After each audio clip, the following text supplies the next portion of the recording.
Hello everyone, and peace of Christ all of you. Please invite your friends, and we are back. I apologize, I was away for a few days, but I have to be away to do some important work. I'm very tired actually from this trip, but because I miss you, I cannot resist to be here. Before we start, I saw a Mohammedan posting there saying, there's a girl, her name is Fifi, she posted that I have 107 lies. But she, Fifi, don't dare to call me to tell me one of them. I mean, can you imagine? Somebody discovered that Christian Prince, he have 100 and only 107 life. Why you stop there? Where is the response of a Christian Prince? My friend, every video I make is a response to all of Muhammadan. I don't respond to kids. Those are not men enough even to make a call. Your Mimi Hijab, he said he want to debate me, he ran away, the coward. He started playing for me videos, stop, hang up on him, call him names, and that's it. Even the videos he played, you know, it's a childless. None of you dare to debate me. And here we go. Who want to show me my lies? I am live. We say when I am live on air, who want to call me, who want to call me, who want to call me. After I hang up, you make a video? Anyway. So today we are going to talk about, you know, if somebody is a prophet and he is receiving his information from God, there's no way of mistake. Me as a human who is dependent on himself, his knowledge, I can make mistakes, right? That's very normal. But when you claim to be a prophet, the one is talking to you, the one is telling you, the information you have is God. I mean, I cannot go back on time, but God, he is beyond the time. I mean, time does not exist for him. So how Muhammad is a prophet of God, yet his God, he told him wrong information? If we ask a Muslim, can you name for me one historic information in the Quran coming to be true, or it is not wrong? Do we have a Muslim in the chat? Any Muslim?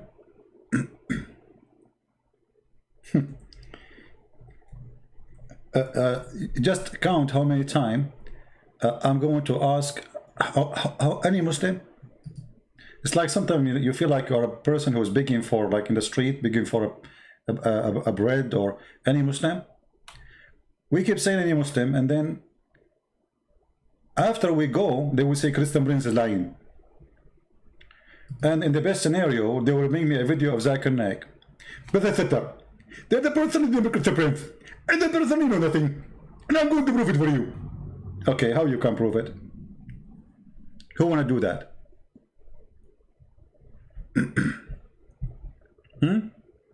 Not a single historic date in the Quran or mention or a story is coming accurately. The names are wrong. Yeshua became Isa. Who is Isa? We do not know. Isa, the one I know, is the son of Maryam, the sister of Aaron. So the foolish Muhammad, he thought that Isa, the son, or Isa, the son of Maryam, which is the nephew of Moses and Aaron, he is the same as Jesus.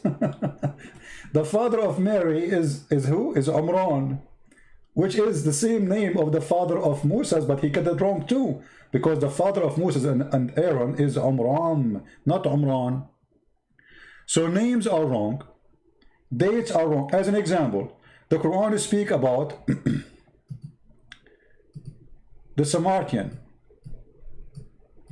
but as this person who misled the people of Musa, he was exist in the time of Moses.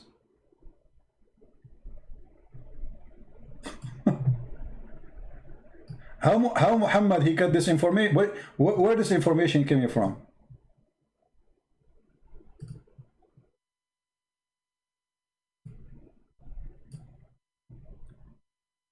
So when we say Muhammad is obviously a fraud, I mean, we have all the reason to believe it's a fraud. And those who we are saying we are lying, okay, how come I'm lying? The Samaritan was in the time of Moses, and Moses spoke to him?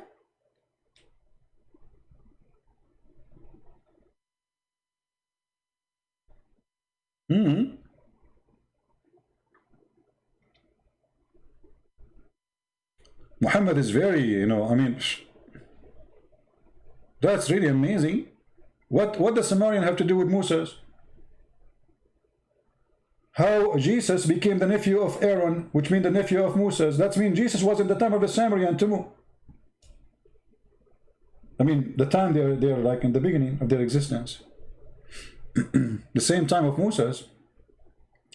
And Moses was in the same time of the Samaritan. So this is, I mean, this is messed up. But remember, the one is talking is God. The Muslims, they cannot say this is, you know, I mean, it's a book written by many people. No, because they claim that every single word in the Quran is coming from the mouth of Allah, which we do not know where it's located. By the way, where is the mouth of Allah is located? I mean, Muslims, they say Allah have a mouth. If you ask them, where is his mouth? They don't know. Is it located in his shin? Is it located in his fingers? Nobody knows. So this is a religion. Everything there is wrong, from the top to the bottom. And then the Muslim, they say we are lying. Here we go. I'm showing it to you on the screen.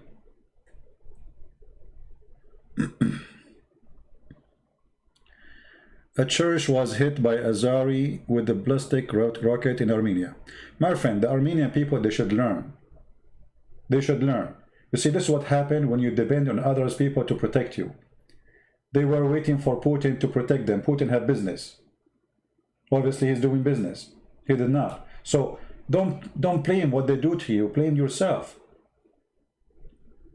I mean, what do you expect from the Turkish to do to you? They will give you hugs? I mean, hello? Learn from Israel. The Israeli trust no one. They don't trust their friends. They trust themselves only. Build your own forces, their own army, and get ready. You have many enemies. This is how you can keep peace. Peace only for those who have armies. Armies bring peace, not war. When you have no army, when you don't have enough forces, everybody will eat you. Anyway, we don't want to change our topic for today. Do we have any Muslims? And not only Israel is helping the Turkish Muslims in that war. You believe it? Georgia is helping the Turkish Muslims in that war, and Iran for sure will help because the Turkish Muslims there, they are Shia in Azerbaijan. So Iran is fighting. Armenia is fighting everybody alone. They thought the Russian would do something. Anyway, the Russian, they are watching. Anyway, do we have any Muhammadan here who would like to do anything? Who is a Muhammadan? Take it easy, my friend. Take it easy. No, you are not dependent on yourself. No, you are not. You are waiting for the Russian to do something. This is why they take you into surprise. You know, the Azerbaijani, they were practicing game war just 3 weeks ago before the attack. And you know that the Turkish, they sent a lot of weapons to them. And the Israeli, they sold them a lot of weapons. 2 months ago, there was a big article about it, big news. And the Armenian, they were just asleep. The same as the Greek people, you know. The Greek people, just 2 weeks before Erdogan sent his army to attack Greece, they were going to buy from the Turkish airplanes. You believe it?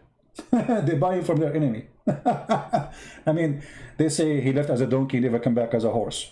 This is what happened when you have a donkey president or prime minister. Anyway, not our topic. Always depend on yourself. Be strong, nobody will attack you. They attack only the weak. As simple as that. As simple as that. Islam always based in cowardness. When you are strong, everybody give you a hug, like Trump. We love you, Trump. When Trump, he went to Saudi Arabia, they brought him 65 Muslim king and president. And he was lecturing them about life. Why? Because this is America. They don't respect you, they fear you. Did you learn? This religion practice fear game. They live in fear. Even their worship is worship of fear. Why a Muslim he worship Allah? For 2 reasons. fear and reward. The reward is about sex. The fear, Allah will insert in their anus a long chain and He will make them barbecue. Anyone remember where is that can be found in the Quran?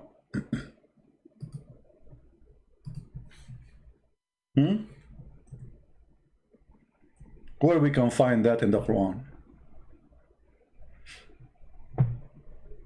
And imagine, it's a miracle, it's a scientific miracle. It's chapter 69. Here we go. Even the number is fishy.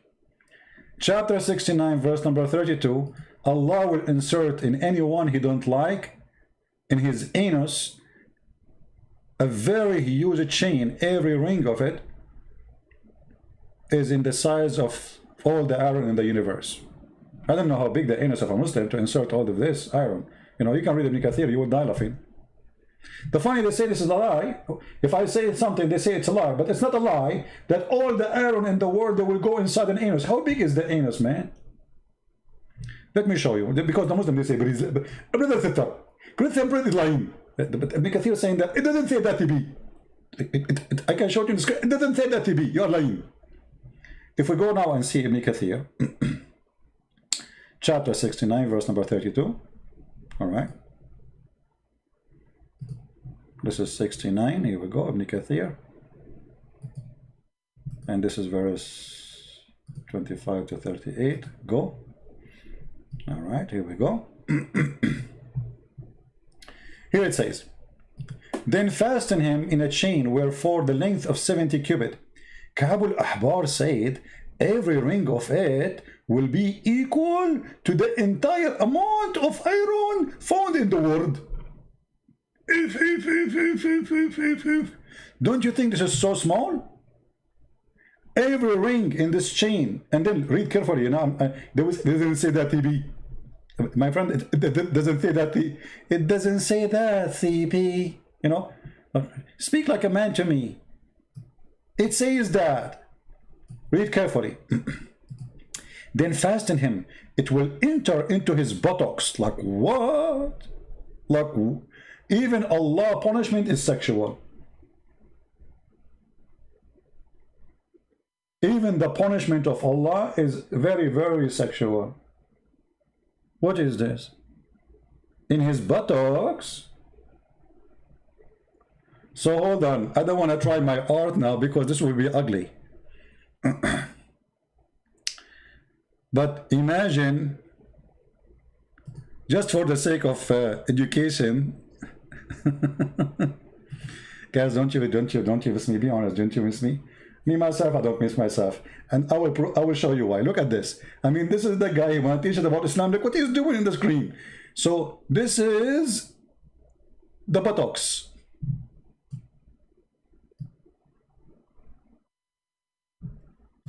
And Allah will insert a big chain, brother. Big chain, big, huge chain, brother. And the chain is very hot, made of fire and an iron fire. Chain, big chain, brother. But huge, like you can imagine the ring, how big the ring, like in the size of the earth. All of this will go in the buttocks.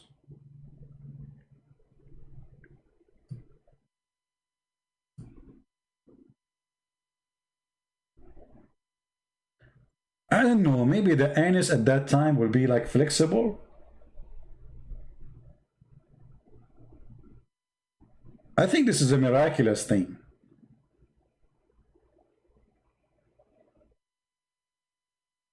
Any Muslim want to say so? And they will say I'm lying. I mean, it's in front of you.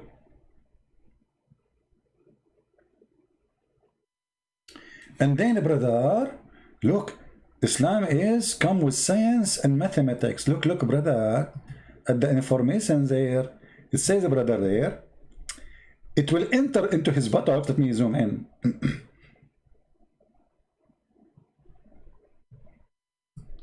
I bet you many of you were asleep the second you heard the word buttocks, like, what the heck? What this guy is talking about? Let me hang up this channel before my kids hear it. Well, listen, it will enter into his buttocks. Let me zoom in because people might say this doesn't say that. Where it says that? Where? Like, where? It doesn't say that. Where? It will enter his buttocks and pulled out of his mouth. How Allah knew that there's a connection? You tell me. How Allah He knew that the buttocks is connected to the mouth? I will give you three options. Allah study medicine. Allah is scientist. Allah is an idiot. Which one you choose?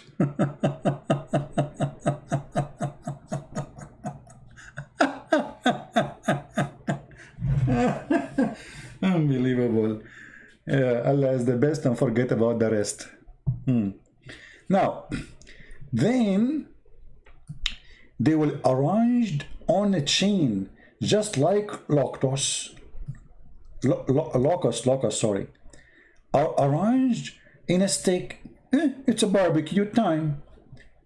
Al-Awfi reported from Ibn Abbas, it will be run into his behind until brought out of his, okay, hold on. It will be run into his behind, which means his, anus, until it's brought into his nostrils. Which one? You will make the chain split or what? I'm confused now because there's one chain. You like what? Anyway, things happen. You know, this is Islam.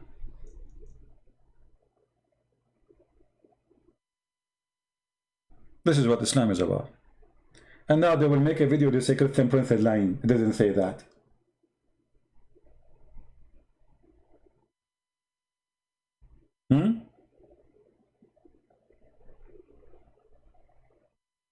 You want to kiss my head in the time of Corona? Thank you very much.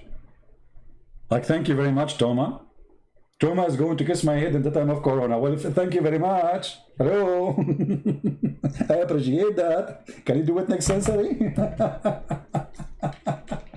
Did you see the picture I posted in Patreon for when I was in the airplane?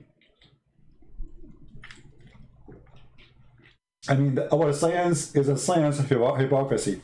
They say you have to keep a distance, 6 foot in etc. the airplane, like every 2 seconds. Keep the distance, please. Coronavirus 19, and then they put us in an airplane. It's full of people, and there's people like sardines on top of each other. I mean, keep a distance, keep a distance, keep a distance. You go inside the airplane, there's no space, and always, by the way, next seat next to me is empty. I don't know why, because I think because I'm an Arab. I love it, especially in the time of Corona. Anyway, we go back to what was our topic? I forgot. Since this chain, it's story, I forgot everything. What's my name? I mean, this is scary, man. Chain, anus. Why Allah forget the testicles? I mean, why he is focusing in the anus? Sound fishy. We have an Abdul in the chat, so what I would do with him, let him chat. He's an Abdul. Welcome, my friend Abdul. So we go back to our topic. Can we find one reference in the Quran is not false? Anything.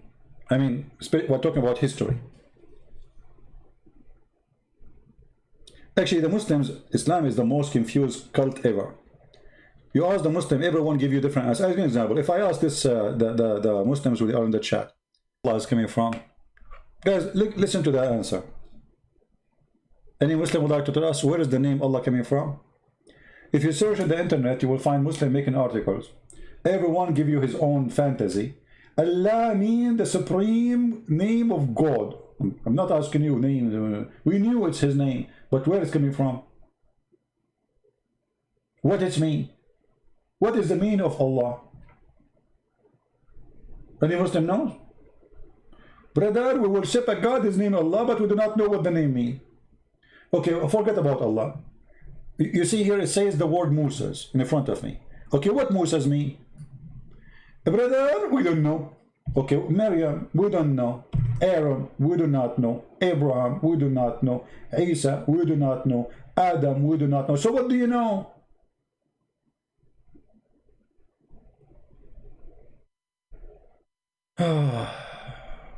Oh boy.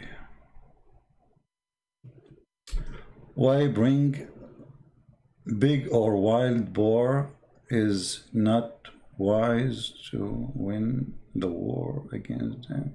I'm not sure what they mean. Speak English to me, please. Do we have any Muslim here?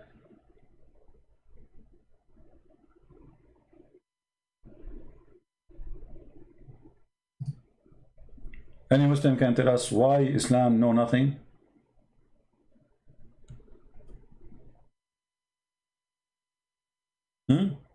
What is the name of the father of Abraham? In the Quran, his name is Azar. Are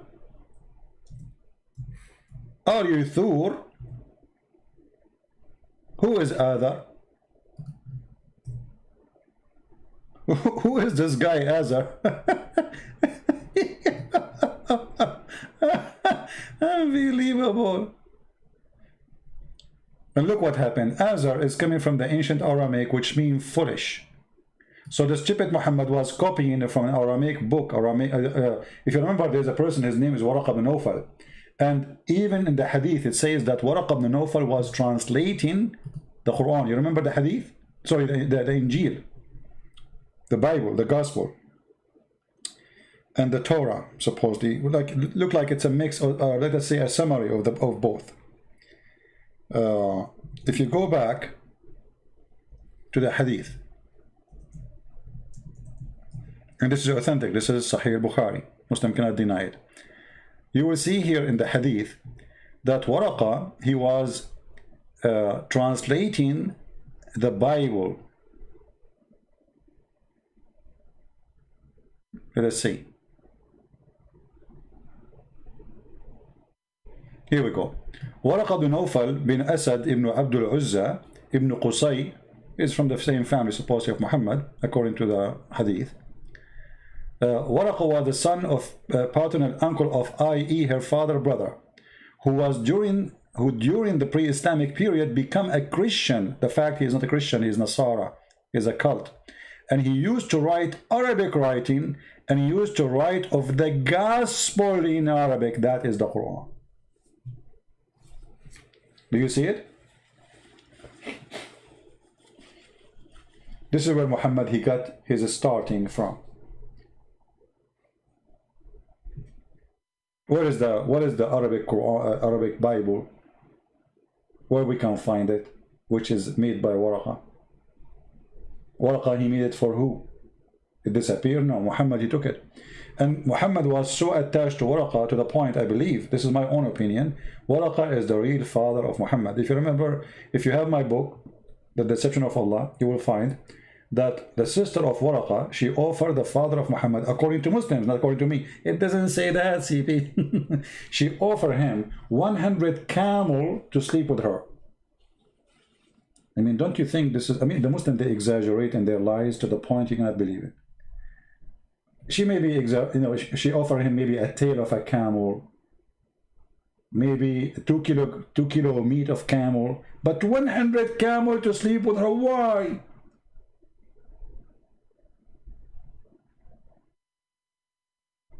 And then, according to the story, after Muhammad, he went and he slept with the mother of Muhammad. He came back to the Waraqa sister, and he said he's ready. She said, I have no need for you. She knew he slept with her, so she don't want him no more. So it looked like Waraqa, he sent his sister to this man because he have a relationship with her, to stop him from going there, because he is already sleeping with the mother of Muhammad. And actually all the stories support that, because Muhammad was born 4 years after his father's death.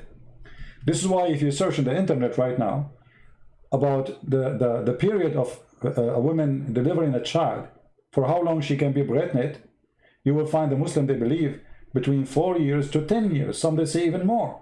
Why? Just because they want to cover what happened to Muhammad. How in the world Muhammad, he died, let us say Muhammad, he died in the year 2000. Sorry, not Muhammad. Muhammad, the claimed father, Abdullah. Even the name I believe is wrong. There's nothing called Abdullah. The reason I believe it's wrong, because if Abdullah exists as a name, then why he is, I mean, he worship Allah, why he will go to hell? His name is a slave of Allah. He worship only one God, his name is Allah, why he will go to hell? So in the Middle East, when somebody, he convert to a new religion, or let us say his father, a person, his father is, let us say you became a king, and your father have a bad name. So what do? You change the name, and you will see many Muslims in the time of Muhammad, they changed their names after they became Muslims. They changed their names after they became Muslims. Actually, even the caliphate, they had bad names, and they changed their names to fit with the new job. So Abdullah does not exist. We do not know the real name. Muhammad was born, according to Muslim books, 4 years after his father's death, which they claim that this is the real father. If I search right now, let me do this. Because, you know, the Muslim, they would say it doesn't say that, CP, you know. It doesn't say that. Let us see.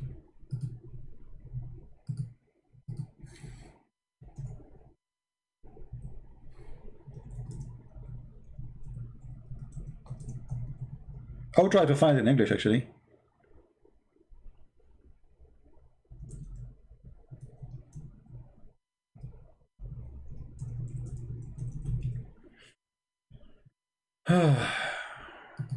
Oh boy.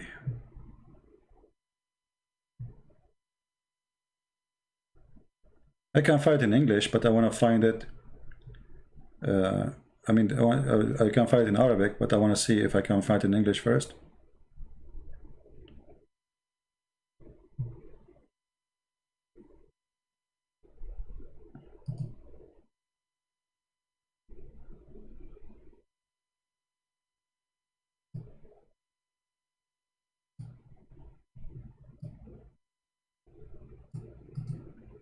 Right, let's see.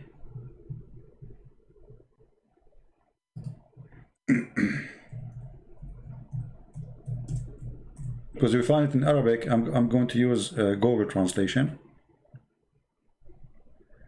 I prefer to find it in a good.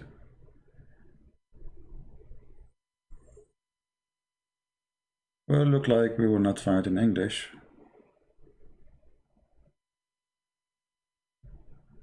Let us see.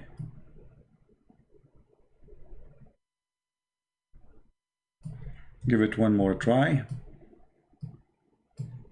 You know, by the way, like long time ago, I used to do this all the time. Always I have to show it in Arabic, because when I start teaching about Islam, you know, the internet was different from now, and there's no translation for that. Like those pages you see in front of you, there's nothing, you know. So it was really very hard.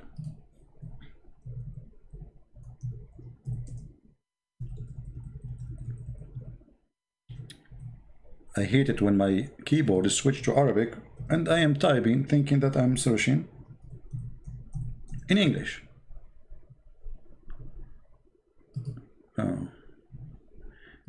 I find the minimum period, I want the maximum.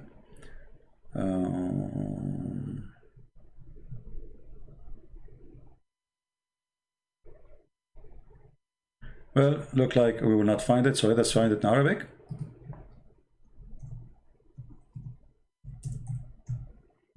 I don't want to make you wait long.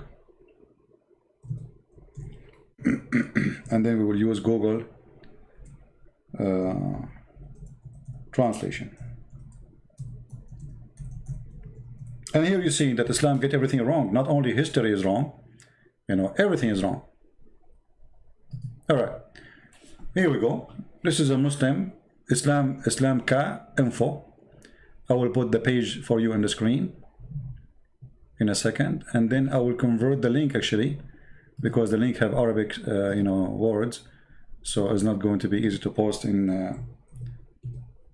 Google, in YouTube. Let me shorten it. Link. So I will post it for you. So Muslim don't say, where you get this link from? This is not true. Shorten. Okay. All right, here we go. I will shorten it and post it for you. So all of you can do the same. I will do here if you want. You can just open the link and open it in Google browser, please, and then you can click on the page and translate into English or your language. I don't know what your language you speak. Like, you know, because I'm Arab, I speak all languages. Alhamdulillah, Alhamdulillah. You know? Yeah, like Prophet Muhammad, he speaks all languages except his own. Anyway, so look at this. أطول مدة تمكثها المرأة وهي حامل. The longest period time women she can stay in her pregnancy. So I'm going to click in front of you Google translation. This is not my translation, you know. I will use Google and let us see. So this is the title. This is the question about what is the maximum period duration for women to be, etc., according to Islam. The answer is here. So here is the question of a normal Muslim. Here is the answer of they call them ulama, you know, the sheikhs, the big sheikhs, the big potatoes. Okay, now you will see here. Number one, the maximum according, now they will give you schools, starting from 9 months. All right? And here, number two, 1 year. And the one who said that in the view of Muhammad ibn Abdul Hakam, and etc. Then 2 years in a tab doctrine. Okay? So they are giving you the reference and giving you who is the one who is saying that according to Islam. This is not according to a person. This is according to their understanding of the Sharia. 3 years according to, this is number 4, according to Ash-Shafi'i. This is 3 years actually, according to Layth ibn Sa'd. 4 years in the doctrine of Shafi'i. Shafi'i is one of the Islamic Sunni sect. There's 4 of them. So Shafi'i and Hanbali, they believe that the women, you know, can be carrying a baby for 4 years. Actually, there's a hadith about it. There is a guy, he complained that his wife, she was, you know, she's not giving delivery for 4 years, and then his son, you know, he gave a son, and his son have long hair, maybe a long beard, I don't know. And then here it says 5 years, which is according to the authority of Imam Malik. You know, Maliki is, you know, the Islamic, those are the highest scholars of Islam. They are the one who establishes schools. Then 6 years according to Az-Zuhri and Malik. Then you see the number is increasing now. We started with 9 months, 1 year, 2 years, 3 years, 4 years, 5 years, 6 years, and here 7 years, you know, and then here 7 years according to this is number 7, Rabi'a al-Ra'i, and this is according to Az-Zuhri and Malik too. And then he says, and then number 8, there's no limit, brother. No limit. I love it, this one with no limit, you know, like, okay, imagine you were married one day and you divorce your wife, and then after 30 years she call you, she say, honey, come to the hospital and pay for the bill for the baby I just gave birth to him. You say, what baby? I divorced you 30 years ago and I did not touch you since then. She say, honey, don't you know according to Allah I can be carrying a child forever? And now the Muslim, they will say to me, it doesn't say that, CP. It doesn't what? It doesn't say that, CP. It's a lie. It's a lie. He's lying to you. Well, this is your Islamic official website. This is your scholars. Islamic questions and answers. Those are the scholars. What we will do now? This is not a guy in YouTube. Those are your best. Forget about the rest. Huh? Do we have any Muslim want to say anything? And you know, like, imagine, that's a good thing, by the way. I mean, your mother, she did not deliver you until you are 30, and you go out and you are ready to join the army. Unbelievable. Free accommodation for 30 years. Eating, drinking, sleeping, doing nothing. You know, just watching TV because, you know, he can see through your mother, you know, from the belly button.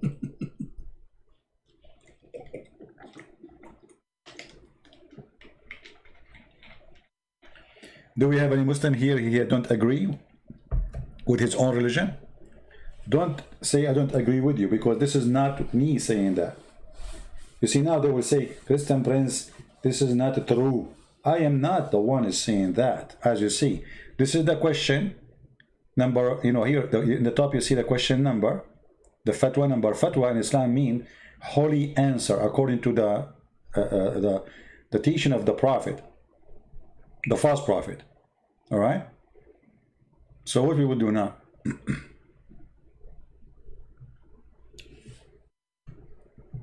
You are a question, you have a question. You are a Muslim, you have a question. Sorry, you are a question, you have a Muslim. Oh, okay.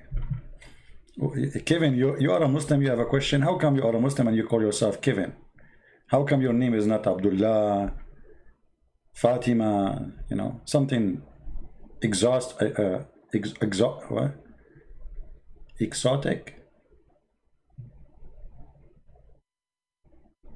Is it true that Allah have a womb in the hadith?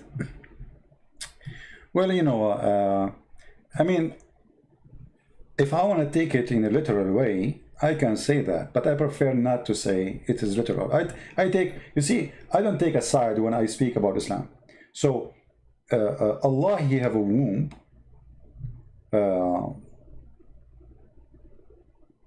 It's possible, but what we know for sure, confirmed, that Allah is empty from inside, so he cannot have a womb. Because if you ask a Muslim, who is Allah?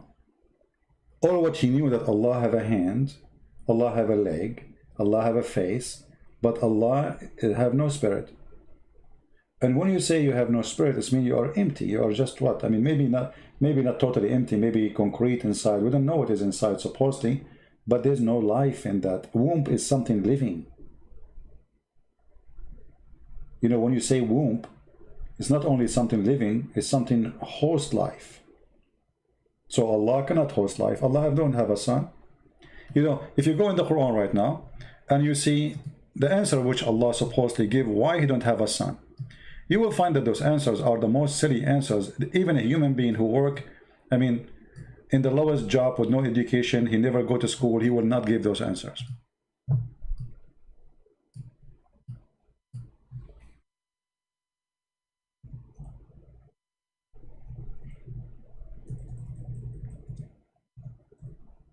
Even he use a low-class language to the point he don't say I don't have a wife, he say I don't have a girlfriend. Sahiba. Actually, sahiba is not even a girlfriend. You see, there's a word which mean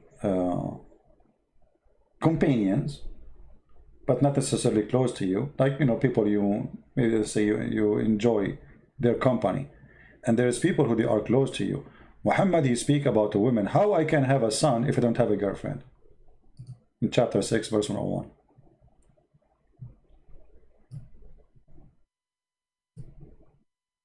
And here you notice that the answer is just so stupid, because how can I? Actually, he did not say how can I. He said how can he? And this is another stupid thing in the Quran. If the one is talking is Allah, how Allah he says how can he? Who is talking? You know what I mean? How Allah he say to Allah, how can he, if Allah is talking? Secondly, when he say how Allah can have a son if he never have a consort or companion, they hear the word companion. But look at this stupid answer. So how you convince your followers that Mary, she have a son, yet she never have a companion? Yet you cannot have a son unless you have a companion. Do you see how broken the logic is? This is a broken logic. You know, when we say God, right away, there's words will be attached to that word, like Almighty, correct? when we say God, right away we know that we are talking about the Almighty. What Almighty means? Somebody tell me. What the word Almighty mean?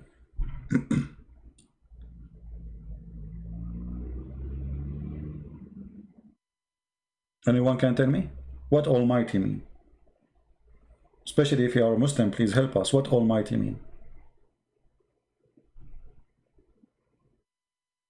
Because if you are a person who believes in God and you do not know the definition of Almighty, that's mean you are a fool.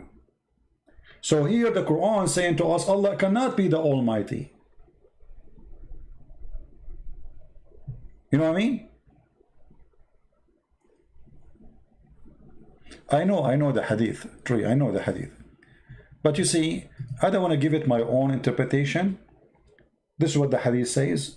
And you can take it in a metaphorical way, you can take it in literally. But for me, I don't focus on things will not help me too much. Allah have a womb, Allah don't have a womb. Allah doesn't exist anyway. Because a Muslim can say to you this metaphorical. Right? And there is no other reference to prove to us that Allah have a womb. You know? So it can be metaphorical. But focus with me here. How Allah is the same God who made Mary have a child without a companion, yet he himself cannot have a son without companion. You know what I mean? Because here it says Allah questioning his ability. How can he? That is stupid. If you are Almighty, you can. There's nothing impossible for God. God do not need a companion to do anything. He do not. The God of Mary, he do not need any addition to make Mary have a son. All what he needs is his power. Isn't it God is the creator? Isn't it God is the originator? Isn't it God who do everything? So how come near God suddenly became in this ability? This is a question can be, or an answer can be given from a normal human being. Like you ask me, do you have a son? I said to you, are you an idiot? How am I going to have a son if I don't have a woman? Hello?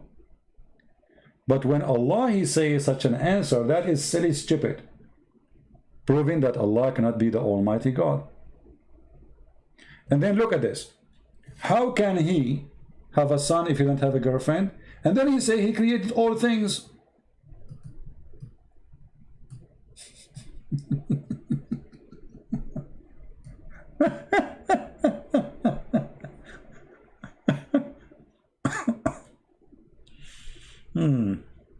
I mean, how, you just said you create everything. So why you cannot create a son?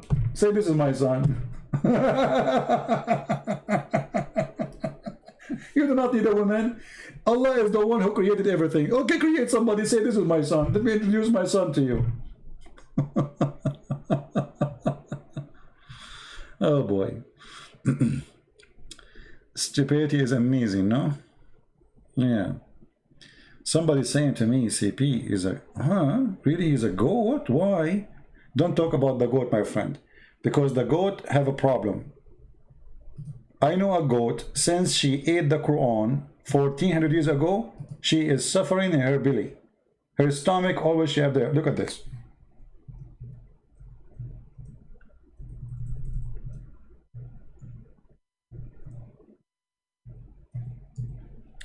There's a video made by a girl, her name is Fifi, answering David Wood. And David Wood, he says the goat ate the Quran. Fifi answered, he said, no, we know the verses. Okay, I said to Fifi, can you recite for me the verses of 10 times breastfeeding for adult? No, we know the verses. Where are they? I want you to make a video reciting for me the 10 time the verse of stoning and breastfeeding. An adult 10 times was revealed. An adult 10-time breastfeeding revealed. Playboy magazine, 10-time breastfeeding subscription was revealed. And now what happened? The goat ate it. So, I mean, the goat ate the paper. Where's the Quran? The Muslim, they say, we memorize the Quran. Brother Fitter, Abu Tam can recite the Quran for you. You can't find the Christian, he recite the Bible. You idiot. All your Quran is not even in the size of the index of our first book in the Bible. Your Quran is so tiny. Do you know how big the Bible is? In order to put the Bible, which is the book of books, together, we have to make the pages so thin. Still, it is huge. So Muslims compare reciting their funny book to our book. Anyway, breast telling for adult. This is true. Allah, he went to his office. He said, today I'm going to send something very, very fun, and the men, they will love it. Oh men, my servant, from now on you can do breastfeeding 10 times for a woman. She is not your wife. And you have to suck them 10 times until you are satisfied. Satisfied? Like what? Until like you cannot take it no more.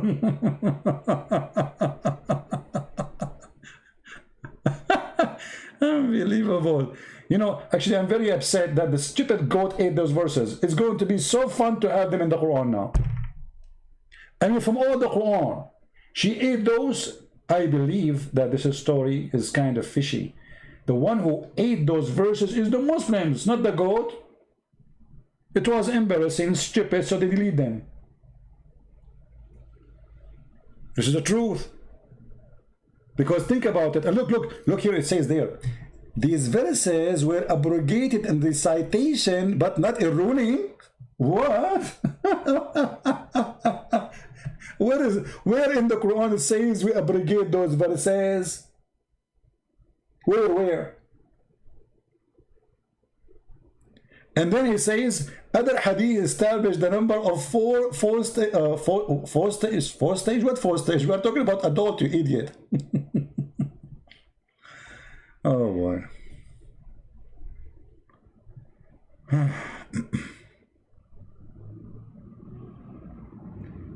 The goat ate your homework? Well, why you put your homework in the front of the goat? What's wrong with you? Don't you know goat, they eat anything? I mean, really goat, they can eat anything. They eat plastic, they eat anything. That's why, you know, if a goat, she live in a city, never drink milk of a goat, I'm telling you. Because they can feed them anything. A goat live in the mountains, etc. Yeah, but if they live close from the city, they feed them anything. Don't take their milk. And one of the funny thing about Islam, they say to you, it's abrogated in recitation. And what is the logic of this? Why I'm going to follow it, but I cannot recite it? Give me a reason. How stupid is that? And how we can follow Allah if we delete it from writing? I mean, so people can play with it. It is abrogated in recitation. Anyway, until now we find no Muslim to answer us. Why Muhammad? Look at the title. Why guys, why have only 636 people? Is that because I was talking about goats? Are you people racist against goats? You don't like goat, don't you? I'm so disappointed. Okay, I will change the topic so we can receive more more viewers. Let us talk about something more interesting. Forget about the goat.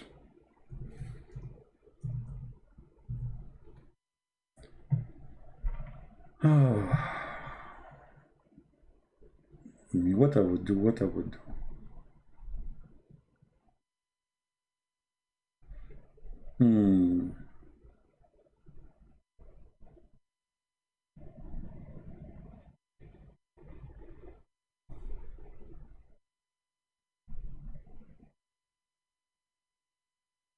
I'm trying to find you something more interesting than what we, you know, you guys like, you don't like the goat stuff, you know, racist, you're racist people.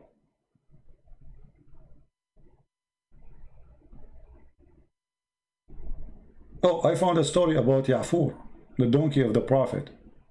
I mean, the donkey is of the prophet, he was a story by himself.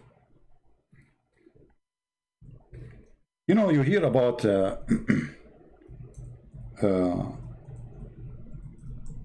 like certain companies, like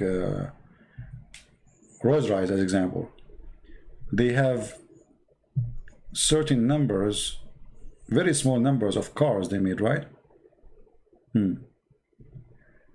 And Muhammad, he come with a story which is very, I find it very, very interesting. And this is story, by the way, telling us a lot about the prophet. MashaAllah, the prophet is amazing. You see, one of the things about the prophet, brother, he cared for animals.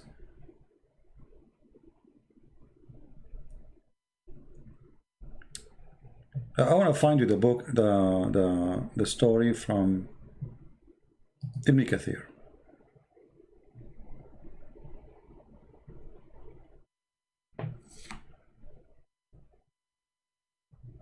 Where is the story? I found it in Google, but Google translate, Google page books we cannot translate.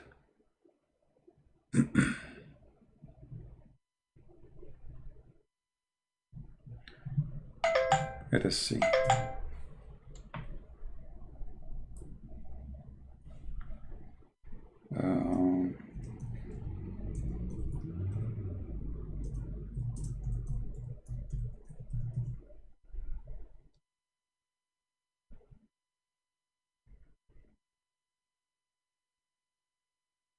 You see, I found the book actually, but anyway, let us put it as an image. I cannot find the. Let us do this.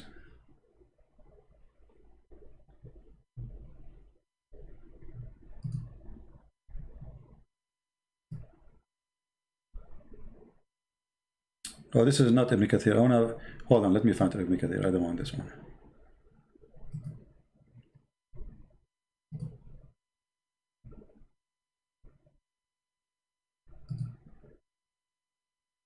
Okay, this is the book of Al-Bidayah and Al-Nihaya. If you remember, I made a cartoon about this story, and here is the reference. Here it says Hadithul Himar, the story of the donkey. Let us highlight so you can see with me where I'm talking. The story of the donkey. Here it says, we've been taught by etc., etc., etc., when Allah, he opened, which means he occupied land, you know, this, the thief Muhammad, at Khaybar. He attacked Khaybar. And he got his shares. And from his share, he got 4 pair of mules and 4 pairs of sandals and 10, I don't know what the translation for the word in like ounce of gold and silver, and a donkey, a black donkey. Then he says the prophet, he spoke to the donkey. Oh, sorry, the prophet, he spoke to the donkey, and he said to him, "What is your name?" The donkey, he said, "Yazid ibn Shihab." Allah, he made from my seed, from the seed of my grandfather, 60 donkey. All of them, no one ride them except the prophet. And no donkey left from my grandfather except me. And no one of the prophet except you. And I was waiting for you to ride me. And I was owned by a Jewish man. And I used to make him fall down in purpose. and he used to make me hungry, and he hit my back. And the Prophet said, I call you Ya'fur. Oh Ya'fur. The donkey said, I'm here, Prophet, for you. The Prophet said, Atashtahi al-inath? Do you like females? He said, no. The donkey said no. And then at the end of the story, it says when the Prophet, he passed away, the donkey, he committed suicide. And that will make him the first suicide. Oh, you know what? You guys, you don't have a screen. It's my fault. Man, I can't see. Sorry, guys. I was highlighting all this time and the screen is off. It's my fault. Okay, we have to do it again from the beginning.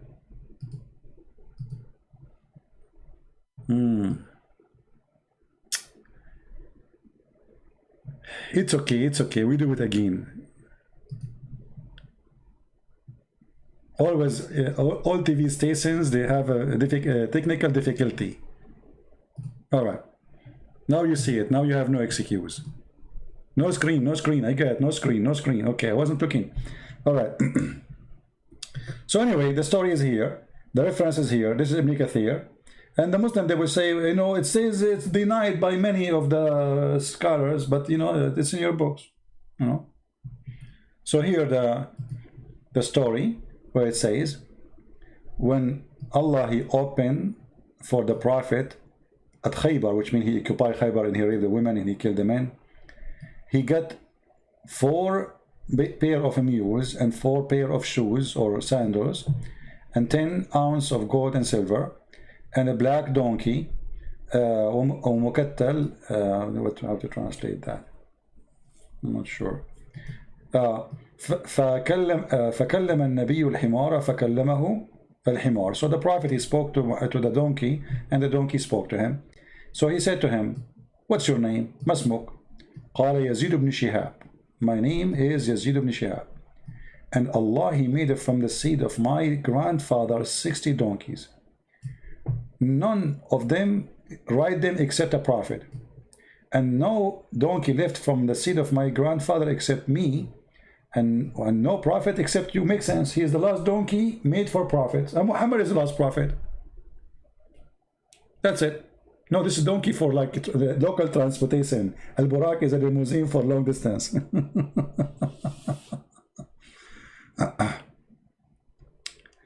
Slowly speak. I am from Pakistan. Okay, Paul. Sorry, my friend.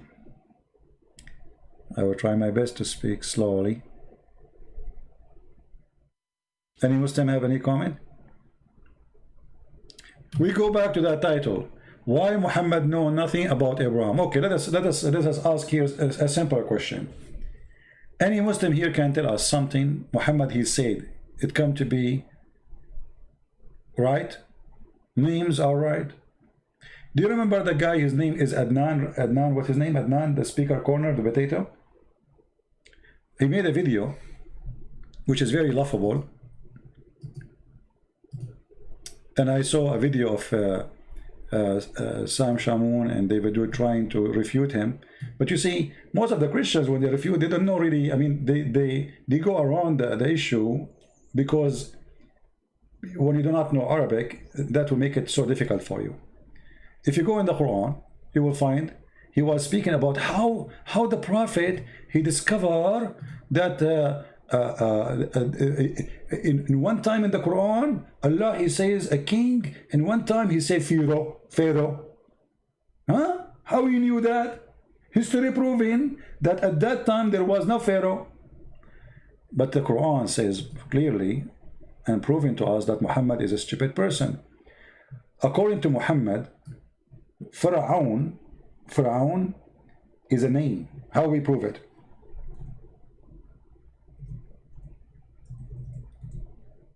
It's not a title.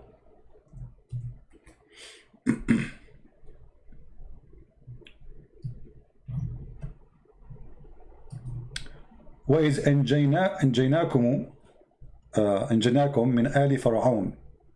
آل فرعون, the word Al mean Like you say, in Arabic we say Al Saud. How many of you heard the word Al Saud? All Arab, they knew it, right? Al Saud. Al Saud is a supposedly royal family now in Saudi Arabia. So Al mean what? Mean family. So that name is Pharaoh. So the stupid Muhammad, he thought this is his name. And then you will see that this is to continue. Here he called Al Pharaoh. Let us go to this verse first, chapter number 2, verse number 49.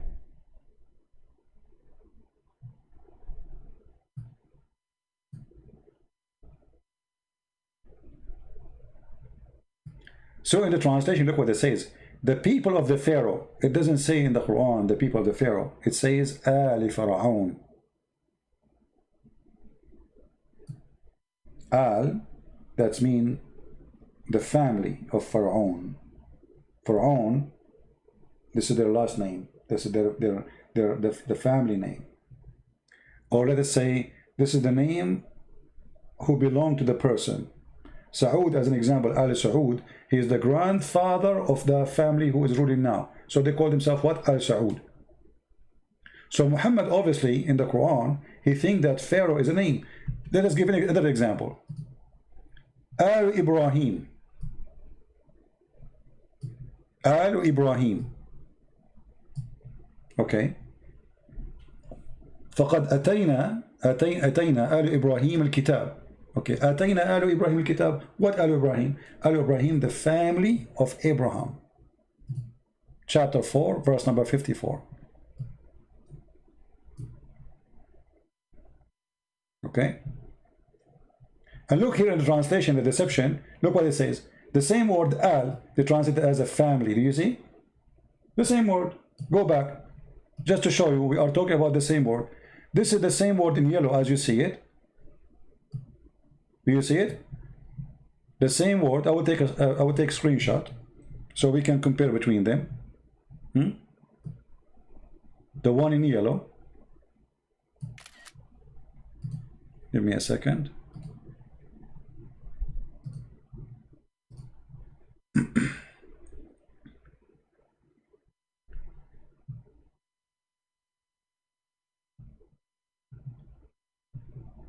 This is why always you cannot trust Islamic translation. Why the same word translated here as a family, and when before Pharaoh translated as people of Pharaoh? So let us do this. Let me put the screen back for you. I open the screenshot. Okay. So now here there's Al Ibrahim, and here there's Al Pharaoh.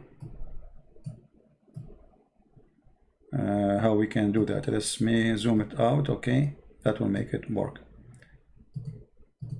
So look with me. Isn't it the same exact word?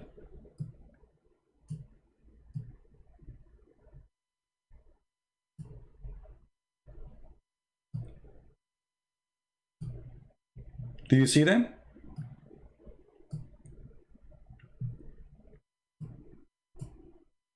I'm trying just to make it.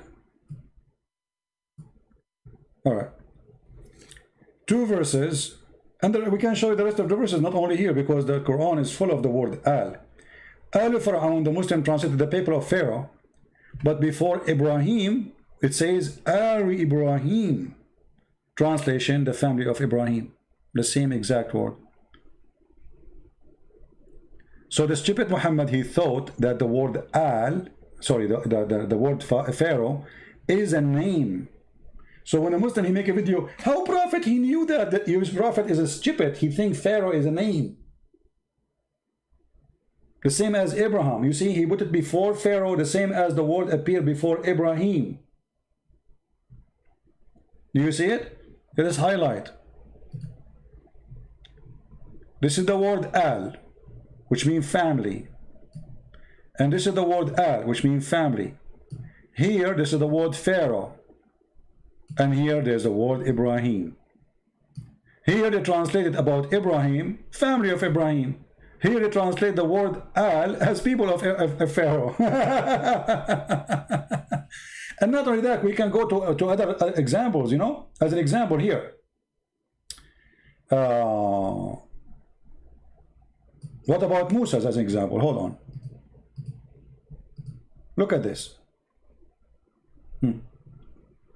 Here, chapter 2, verse number 248. Look how many times the word appear and translated as family. You see the word family? The family of Moses and the family of Aaron. But what is the word used? Al. You see it? Look. Al. Alu Musa. Alu for Alu Harun. Let's go back to the Arabic page so we can see it in yellow. You see? Alu Musa wa Alu Harun. The same exact word. Translation is the family of Aaron and the family of Moses. So this Djupet Muhammad, he thought Pharaoh is a last name or a name of a person, and he is calling them the same as the rest. I will give you another example, more clear. There is a famous chapter which is speaking about Jesus and Mary, etc. It's called what? Al Imran. Do you remember it? Chapter number 3. What the translation for it? Look, it says here Al. Look. Do you see it? Stupidity is amazing. Al Imran. Family of Imran. So when you put the word Al before Pharaoh, you idiot, you are making Pharaoh a name. So this donkey, he made a video speaking about it, and David Wood and Sam Shamoun do not know how to answer him, supposedly. The answer is here, my friend. Come to Christian Prince. I will give you what you deserve. Why I cannot speak Arabic? Who said I cannot speak Arabic? Who told you that? I mean, all this time we are reading Arabic and you are saying why you cannot speak Arabic? So how we are teaching you that Al, if I don't speak Arabic, why I am showing you Al, how I'm reading Al for you? I want to see your intelligence. How it come to my head that this is the word and this is the word Al if I do not know Arabic? Why you are not speaking Arabic? Why you don't speak Arabic? Why you do not know Arabic?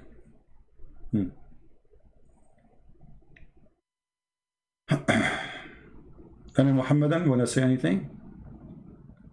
So Muhammad, he have Pharaoh wrong. He think he's the name. He do not know who is Isaac. Okay, if we ask the Muslim now, you cannot even count properly in English. No, I cannot. Do your prophet know?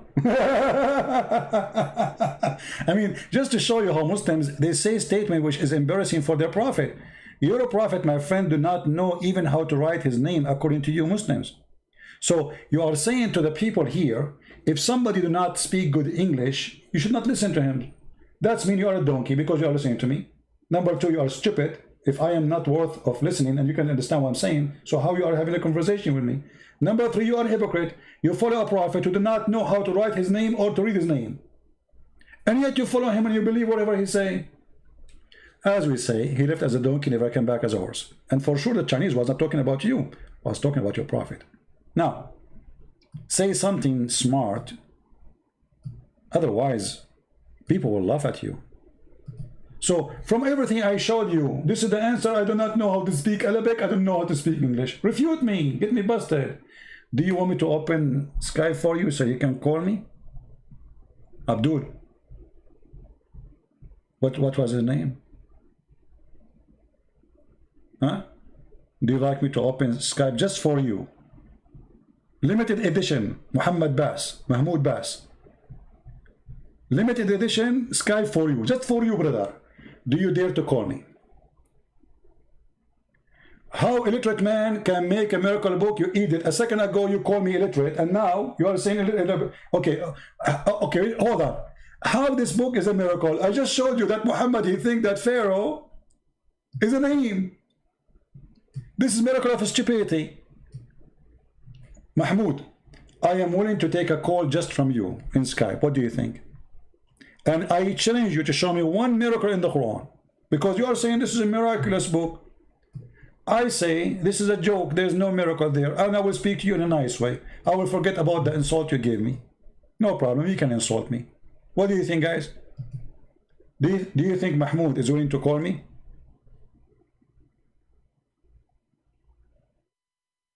Shall I go on Skype for you, Mahmoud? I am not in Skype yet. If you say yes, I will go on Skype just for you. I'm not going to ask you a question. You tell me how show me the miracle Quran. How that work? What do you think? Can you do that? I see a book written by an idiot. You see a book is a miracle. That's mean either me or you, the idiot. And let people, you know, judge. What do you think? Are you willing to call me? If you just say yes, I will log right now to my Skype, just for you, my friend. Just for you. I will not accept any call from anyone except you. What happened to you? Did you take a nap?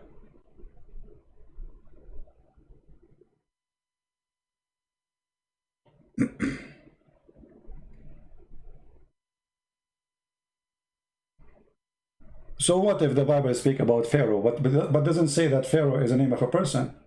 Pharaoh is a title. So what? Here, Pharaoh became a family name. That is stupid.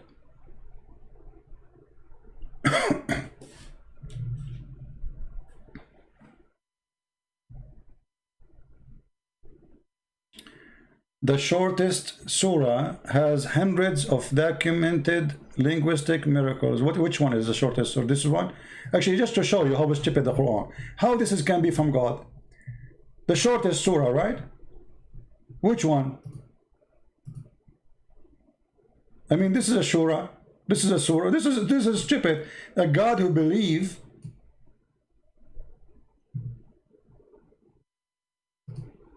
in voodoo. Voodoo, voodoo, voodoo, do, do, da, da, do, da, do, va, da, do, da, da, da, do, da, da, da, da, da, do, da, da, do, da. And look at the translation. Look at the funny translation. Where is the knot? What happened? Look, and from the evil of those who practice sorcery. It doesn't say that. It says from وَمِن شَرِّ النَّفَّاثَاتِ فِي الْعُقَدِ. Change the translation just to show you how they lie in their translation. I mean, you cannot find a decent person, you know, to translate the Quran. Look, we just change the translation to Muhammad Hilal Khan, and from the evil of the witchcraft when they blow in the knot. Blow in the knot. Your God Allah saying, I seek refuge from the evil of the witchcraft when they blow in the knot. That's not.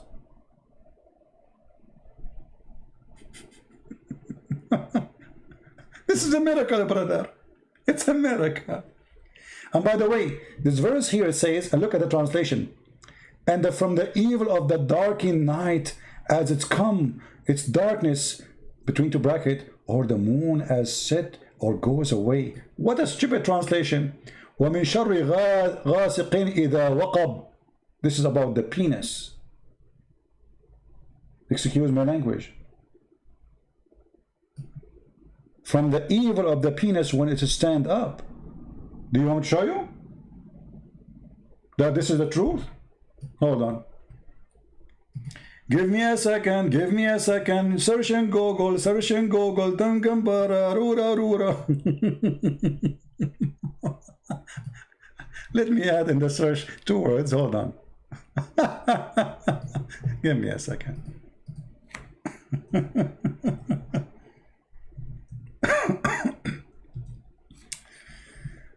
Oh boy.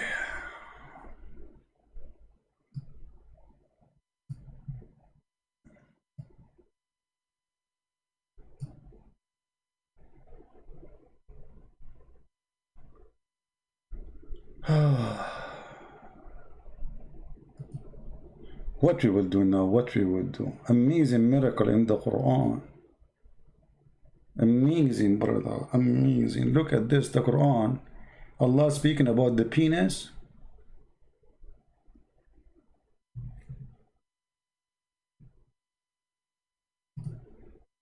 Hold on, give me a second. Let me find the reference.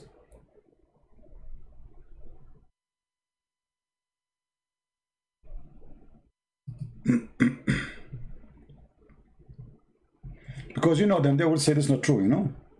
You know them. You have to show the reference.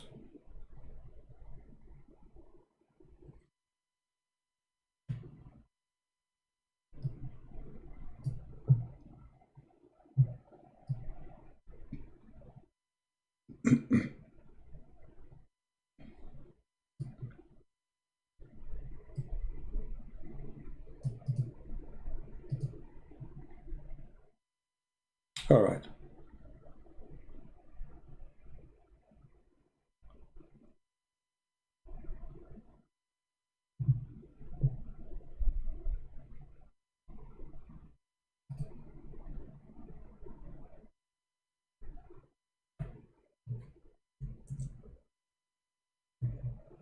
We will be there in a second. We are trying to find the interpretation, official interpretation, Islamic website for their scholars.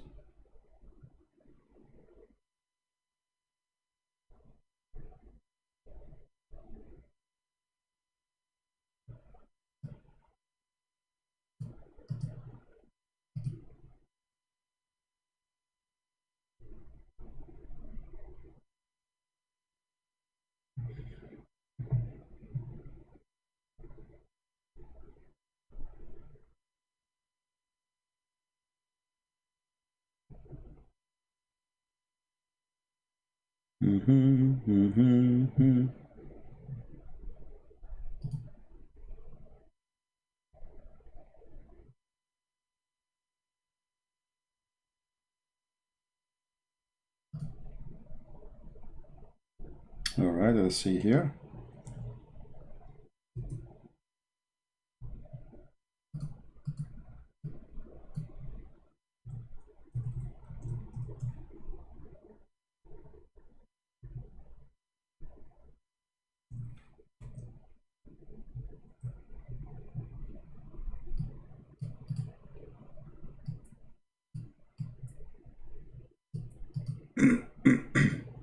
Who is a Muslim is willing to call me and I will put it for you and you read it for us?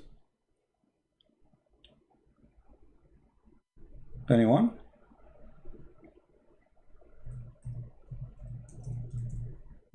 And how that can be miraculous? You are a Muslim, you want to talk in Skype? Okay. Let me open Skype. Just, you know, give a chance for somebody. Let us see.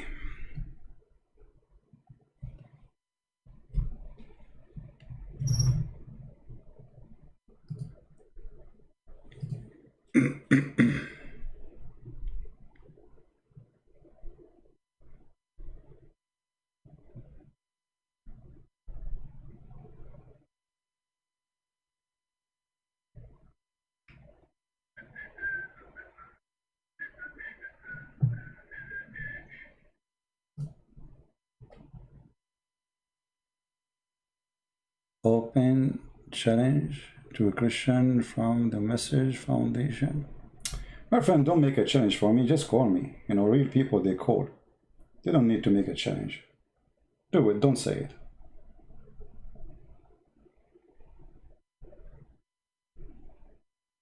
This is potato talk. You know potato talk? If somebody wanna debate somebody, he call. Hey, challenge, challenge. Here we go. Here we go, we'll open Skype.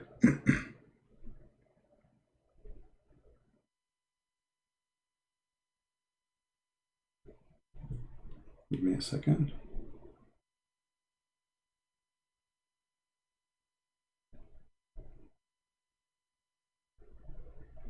And what is that message Foundation? That's not a person? Foundation?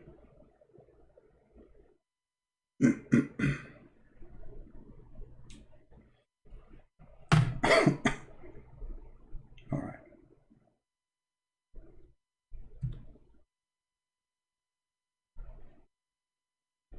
Okay, we are logging in Skype right now. Give me a second.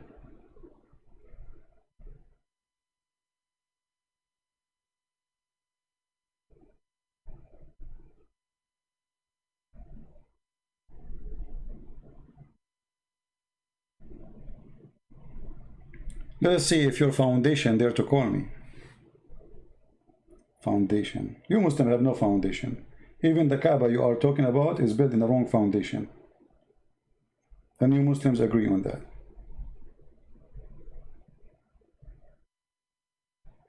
All right, we are in Skype.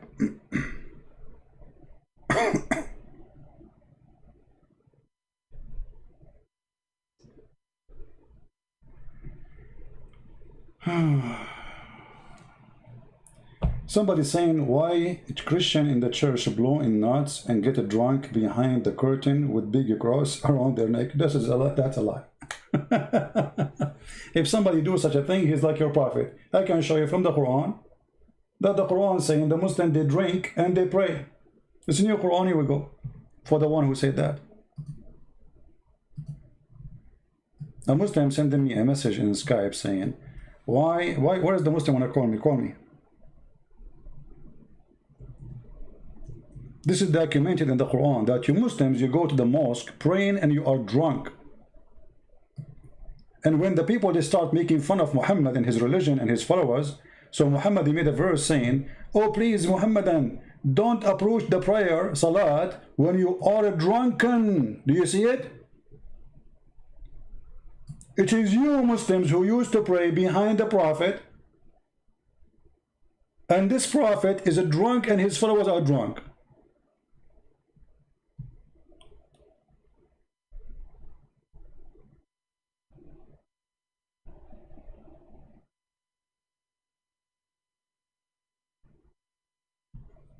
The Skype is open. Where is the one want to call me?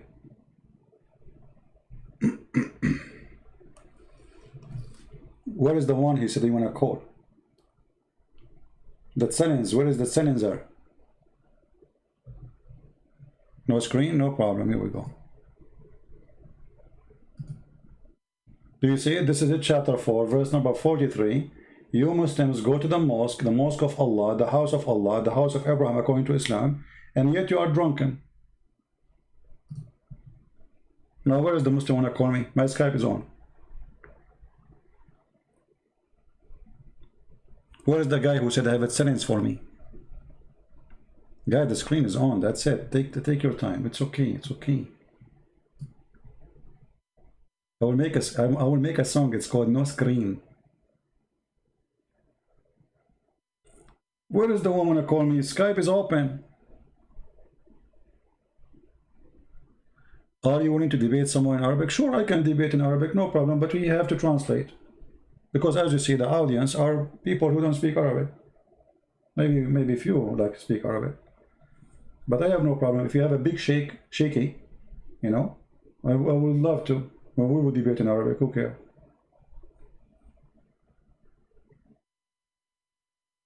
What is the guy who said he want to debate me?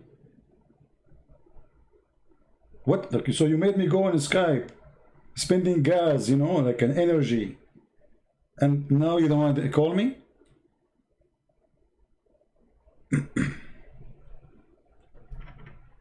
What is the foundation?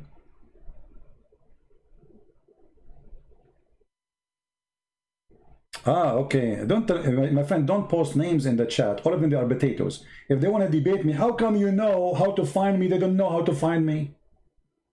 There's a guy, he said, somebody sent me a video. A guy, he said, this guy, somebody told me I want to debate Christian princess. First of all, I don't know who's this guy. And secondly, I'm willing to debate him, but face to face. Hello? Hello, CP. Hello, my friend. Are you a Muslim? Yes. All right. What do you like to say to us? You know the topic we are talking about, or you want to speak about something different? Okay, I'm not the one who said I'll call you, but I have some questions. Oh, okay, you have questions. You don't have answers. Yes, yes, yeah, I have no answers. Okay, do you allow me to use your question? I've jumped like 30 minutes ago, and I heard you talk about. Can you speak louder? Why you are whispering, my friend? Hardly we can hear you. Sorry, it's too late here. I don't want to. Okay. Yeah, there's neighbors, so I don't want to speak loud. No problem. Go ahead. Okay. About the story of the donkey, the talking donkey. Actually, I don't see what's the problem with that. No, I don't see a problem too, but the problem, I see a problem there when he asked him about, do you like females? Yes, what's the problem about that? I mean, why Muhammad is asking such a question? Like usually donkeys, they like male, they don't like females. I mean, is it the natural of a donkey, the natural thing, even for a human to like females? So why is asking a donkey? I mean, this is the first time you speak to a donkey. You don't ask him about, okay, I mean, imagine how nice, exciting to speak to an animal. But the first question you ask him about, do you like to have sex with female donkeys? What do you think? Okay, but maybe the point of the hadith, but maybe it's about talking. I don't know. Maybe it's about homosexuality, or I don't know. About what? I don't know. It could be about homosexuality. Are you a Muslim? Yes. Can you say the Shahada?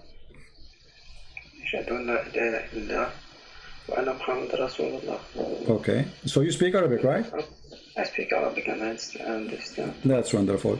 Okay, so Muhammad is trying to find out if the donkey which is created by Allah for a prophet, what he like, and now we discover that he is a gay, correct? No. This is what you're just saying to me, homosexuality. It's you who mentioned the word, not me. Of course, but before I said it, I said it could be. Okay, no problem. It's you who said could be, not me. So remember, I'm using your words. It could be, but remember, yes. The donkey, he said that Allah, he created 60 donkey like him, and he is a special made by Allah for a prophet. So Allah, he created donkeys who they are gays. No. It's you who said that, my friend. It's you who said it could be about homosexuality. So now you said that you don't want to use it no more. So why you mentioned the word homosexuality if you don't want me to use it? No, don't twist words. I said it could be. Exactly, it could be. So, but it confirmed he is because he said no. No, you can't say it could be.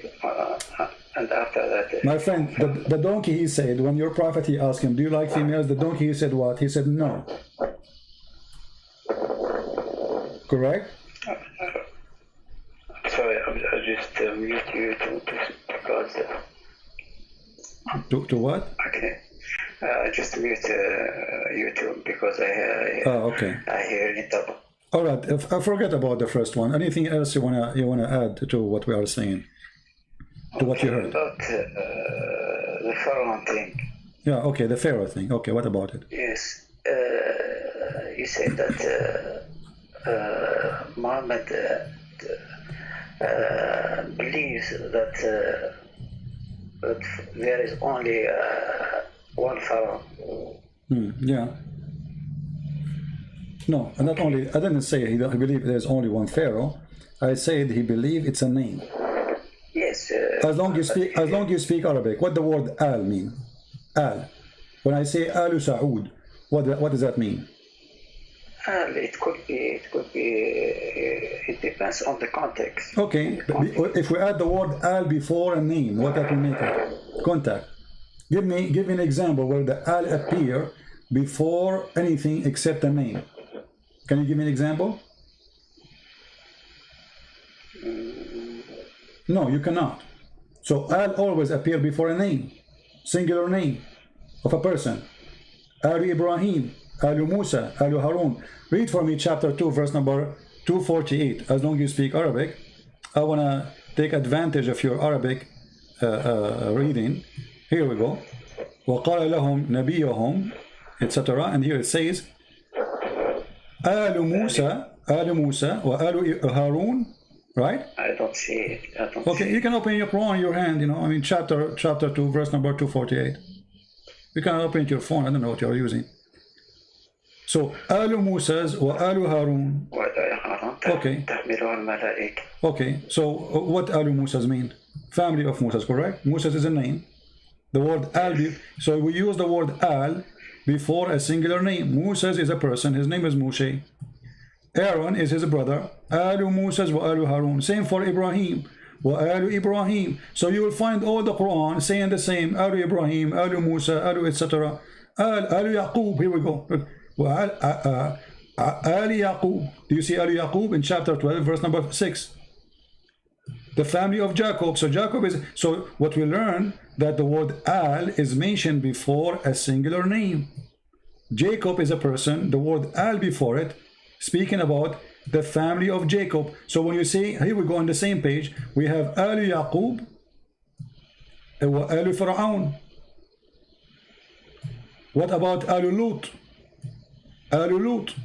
Lut is a person, right? This is his name. Chapter 15, verse number 59. Okay, I'll ask you a question. You ask me a question. Okay, when it talks about the Pharaoh, about which Pharaoh it talks? Well, obviously, Muhammad, he knew only one Pharaoh in the time of Moses.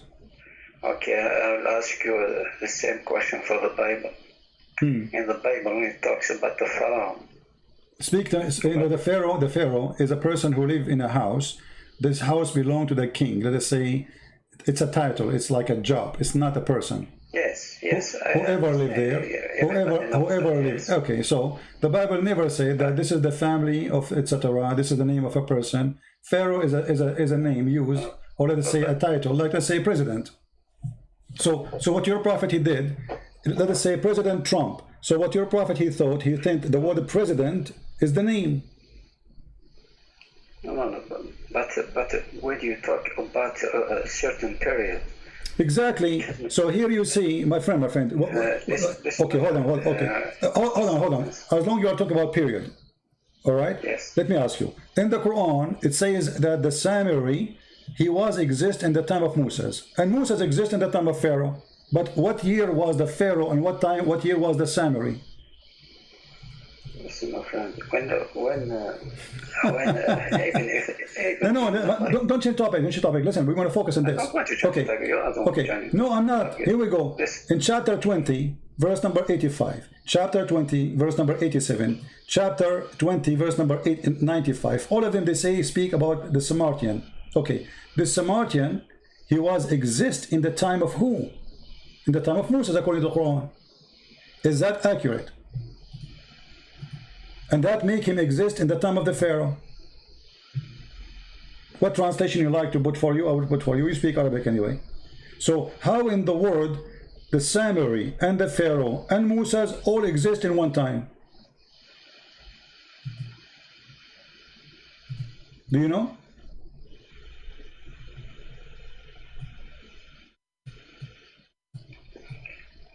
Okay, CP. When in the Bible.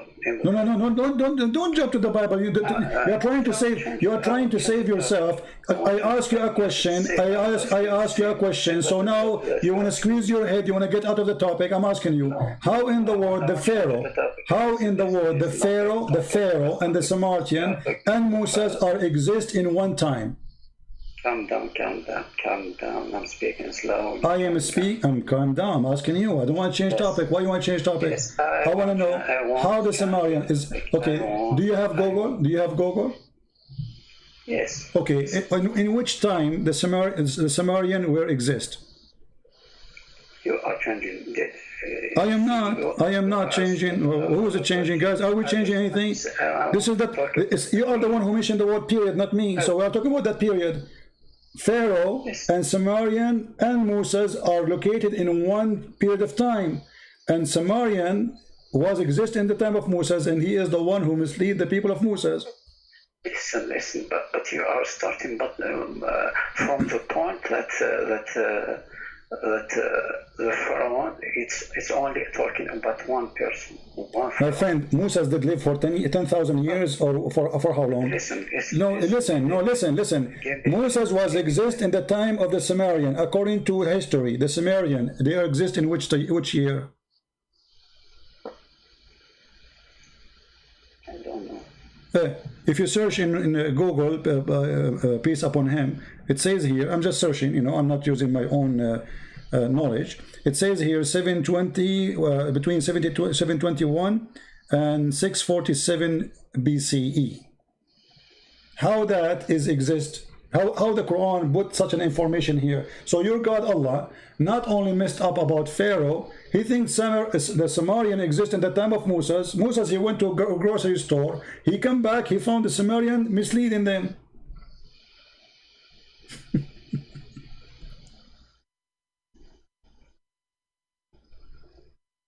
How Allah is God, but he do not know history?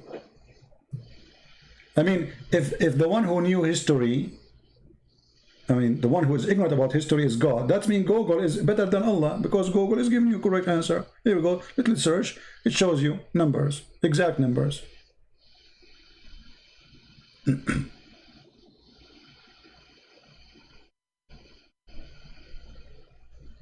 What do you think, my friend? Actually, I'm looking on Google. Okay. Sure. All right.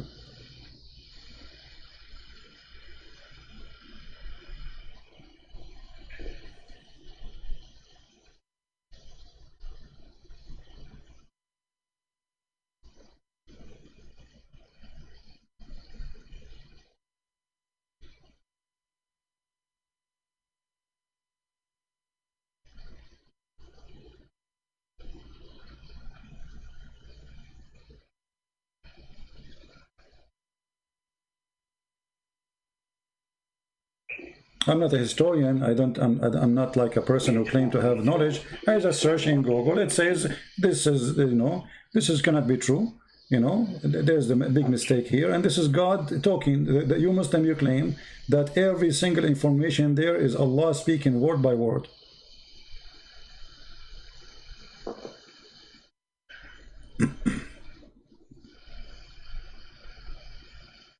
Actually, me too. I don't have a lot of knowledge in history, so I'm looking at the same time. I'm not hearing you clear. You are like, we can, if you speak a little bit more clear. Don't make it louder. We hear you, but it's not like, make the word clear, please. So what you are saying? Okay. I just say that me too. I don't have a lot of knowledge in history. So okay, forget about history. Okay, forget about history. There is a person in the chat. He said Quran, not a prophet, yet he is illiterate. He brought a miraculous book full of miracles. Is that true that the Quran is full of miracles? Miracles? We are talking about scientific miracles? I don't know anything. I don't know. Is it true that Muslims, they claim Quran is full of miracles, or it's a lie? Actually, I don't believe that about the scientific miracles that a lot of Muslims. So you believe they are lying when they fabricate those things? Okay, let me ask you. Okay, do Allah knew how the baby is made? Of course, he made it. Okay, so how you explain to me the Quran saying that the baby is coming from the backbone of the man, the sperm is coming from the backbone of the man? Is that true? How it is said in Arabic? Huh? How's what? How it is said in Arabic? In Arabic, as an example, chapter 4, verse 23, it says, أبناءكم الذين من أصلابكم. أصلابكم is the backbone. Chapter 86, verse number 7, it says, يخرج من بين الصلب والترائب. الترائب is the bones, the chest bones of the women. The sulb is the backbone of the man. So how does God, he think that there's a sperm coming from the man, coming from the backbone, and the women, she have a sperm coming from the breastbones? Where it is said about the woman? Chapter 86, verse number 7, and this is your Islamic translation. يخرج من بين الصلب والترائب.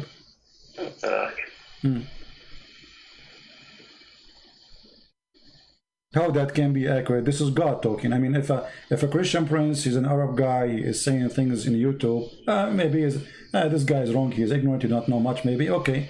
But this is God. God, he is speaking about gushing forth a fluid, sexual fluid. And this sexual fluid coming from the backbone of the man and the breast. Huh? Don't move the screen. I'm not moving the screen, no problem. I'm not moving it. Okay.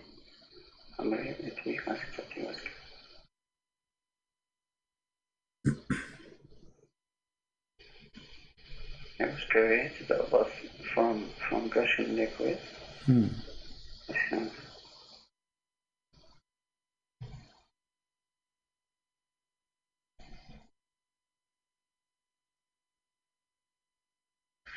But when he says no. What? Actually, for a moment I thought that it was talking about Adam and Eve. My friend, you speak Arabic. At-tara'ib, you can go to the dictionary. At-tara'ib is the bones, the upper side of the bones, the location of the necklace of the chest of the women. So, يخرج من بين الصلب والترائب. الصلب is the backbone of the man. At-tara'ib is a bones which is located in the upper side of the chest, specifically in the location where the neck meet with the bones of the chest. So according to your God, there's a gushing forth fluid, which is sexual fluid, and that what make the baby. فَلْيَنْظُرُ الْإِنسَانَ مِمَّا خُلِقَ خُلِقَ مِنْ مَاءٍ دَافِقٍ. It's a gushing forth. It's like this is the orgasm. So your God, he think that the orgasm is coming forth from the man backbone and from the woman upper side of her chest. How this is can be from God? And I can open for you now the interpretation. What interpretation you like? Do you like Ibn Kathir? What do you think about Ibn Kathir? Actually, I don't care about which interpretation. Oh, you don't like interpretation? Actually, I like to think about myself. Ah, you like your own interpretation. Okay, give me your interpretation. Here we go. Okay, actually, I'm looking. I'm thinking. It's good to think. Why not? I mean, thinking is a good thing.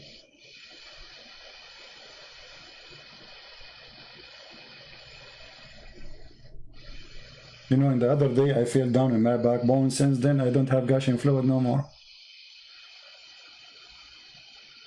The doctor, he told me we need to repair your backbone. You know? That's why you have to put insurance for your backbone these days.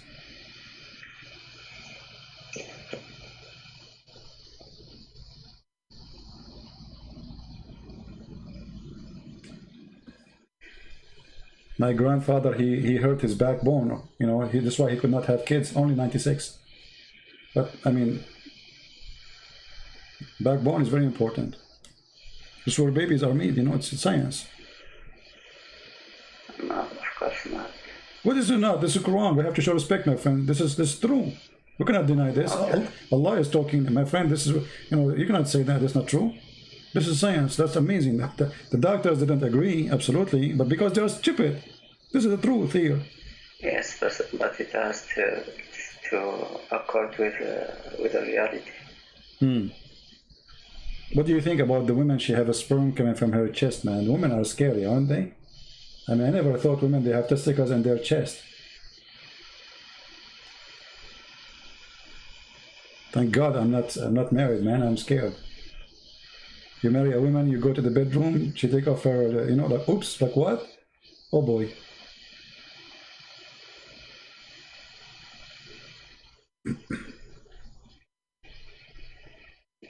I hope you are single like me, you know, but don't do that because, you know, it's dangerous, as you see. Oh yeah? Okay, you are. Okay, that's good for you. Don't do it. As you see, you see those, the women, they have like, you know, they look something in the chest. This is not their breast. This is testicles, as you see. The Quran says women, they have a breast testicles. True story.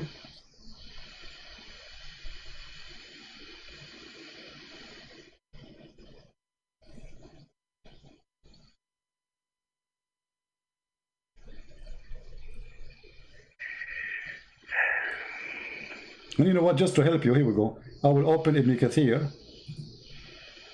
All right. This is a big scholar, according to Muslims. Yes, I know. Okay, so here it says, let us see. Let us read what Ibn Kathir is saying.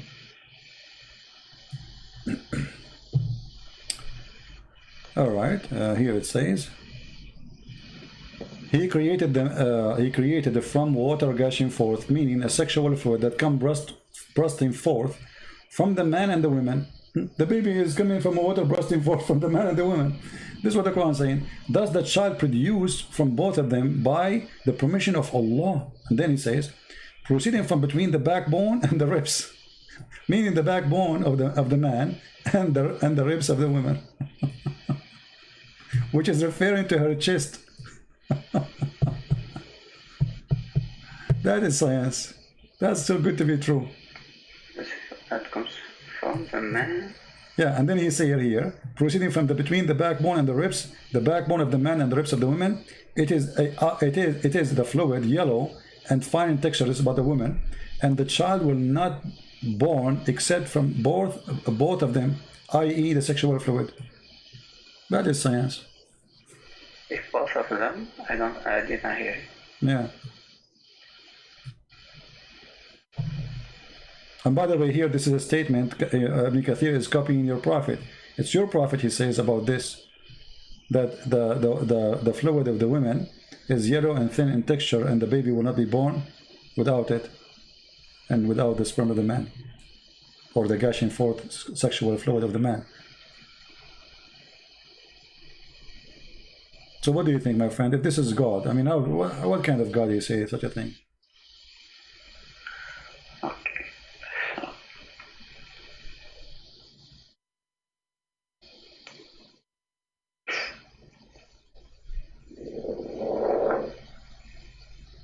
Are you okay? It can come from the ribs.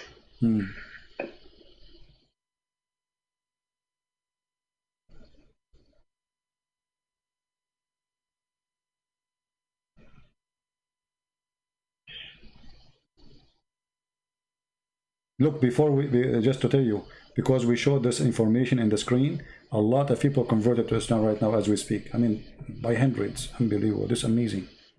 We just discovered that women have a sperm coming from their ribs and men have a sperm coming from the backbone. And the baby will not be made unless we have both sexual fluid. That must be God. You know, that must be God. There's no one will know this unless he is God. His name is Allah. Other gods don't know that. You know, this is Allah only knows this.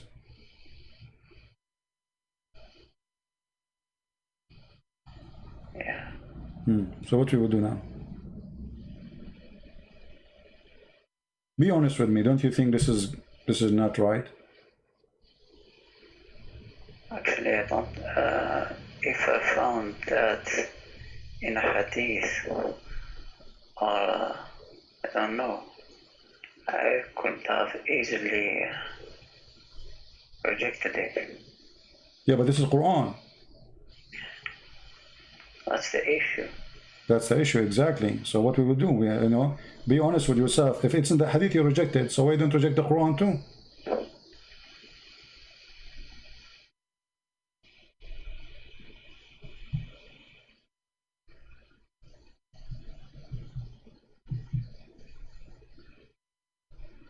If I am you, as long as I have a basic decision, if the hadith says such a thing, I will reject it. Well, the Quran is no better. That cannot be from God. As simple as that. Yeah, but you have to look it up deeply. My friend, we are looking deeply. Here we go. You are taking your time. I'm showing you Ibn Kathir too. You can see all the scholars. And we show you the Quran, and you speak Arabic, so you have no security. You see, if somebody don't speak Arabic, I can say, okay, he need maybe, you know, but you speak Arabic, you are an Arab. We are showing you the Quran, and we are showing you Ibn Kathir. What do you want? I'm not an Arab, but I speak Arab. No problem. You are an Arab. You speak. Where are you from? If you don't mind, what ethnic is yours? Kurdish? I can't say. No. Okay. I'm black, blonde. I'm a black, blonde African American from Japan. So what a big deal. All of us, we are brothers, my friend. God, he created Adam and Eve. All his children are family. Black, white, Arab. It doesn't matter, you know.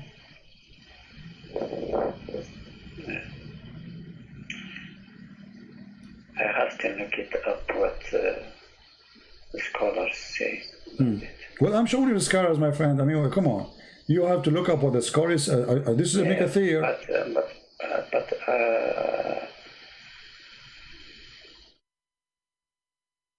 I have more trust about modern scholars than all the scholars. You trust modern scholars? Because modern scholars, they have no excuse. No, modern scholars, they fabricate. No. Modern scholars, no, my friend. There's nothing that's called modern scholars first. Let me tell you why. Because in order to be a scholar, you have to learn from those scholars. When you go to school, I have a degree in Islamic law. So what they teach us when we study Sharia? They teach us this. They teach us this guy said. Why? Because those are the one we can learn from them. We don't learn from the teacher. The teacher who have a PhD, who is my teacher, he is not used as a reference because he is no one, even though he have a PhD. We have to use trustworthy scholars in the history of Islam. And by the way, Ibn Kathir is no one compared to the rest. There is way higher. So Ibn Abbas, etc. Yeah. Okay. We can go to At-Tabari. You wanted to go to At-Tabari? Yes, I just want to see what he says about that. At-Tabari is even, I mean, the Tabari always like, I advise you not to go to At-Tabari. in At-Tabari, you see all the, I mean, you see, the Muslims, they try to avoid always At-Tabari because At-Tabari, supposedly he filter a lot of the garbage exists in Islamic books, but he have still a lot exposing Islam there. That's why you see the Muslims, they try to say At-Tabari was a historian. He is not a scholar.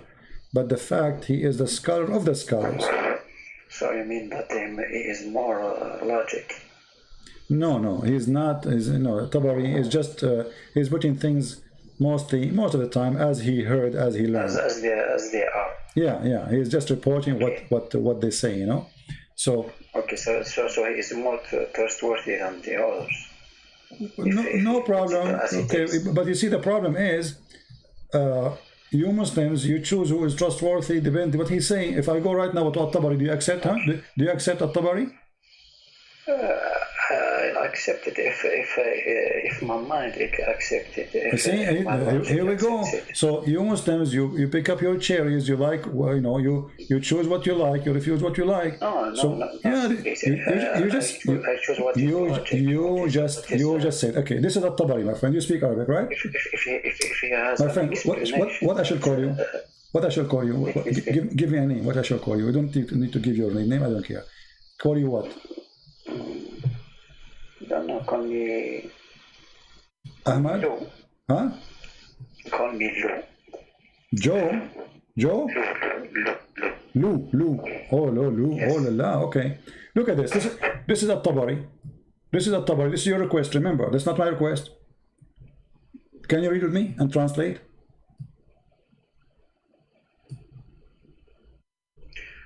وقوله يخرج من بين الصلب والترائب يقول خرج من بين ذلك ومعنى الكلام منهما.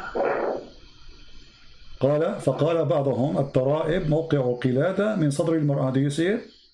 And if you go down here, it says يقول من بين ثديي المرأة. So the sperm of the woman coming from between the two breasts of the woman. Okay. So what we will do now? You are the one who asked me to go At-Tabari. I advise you not to go there because At-Tabari will hurt you more. Here we go. We are At-Tabari. Here we go. No. Look what he says. وقال إكرمة. He says قال صلب الرجل وطرائب المرأة.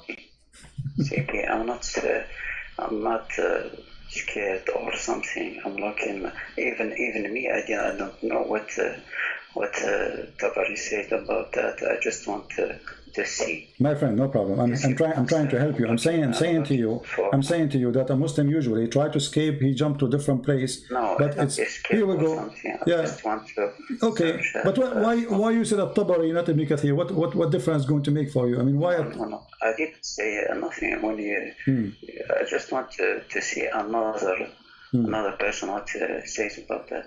Yeah. So what we will do now? What do you think? How this can be true?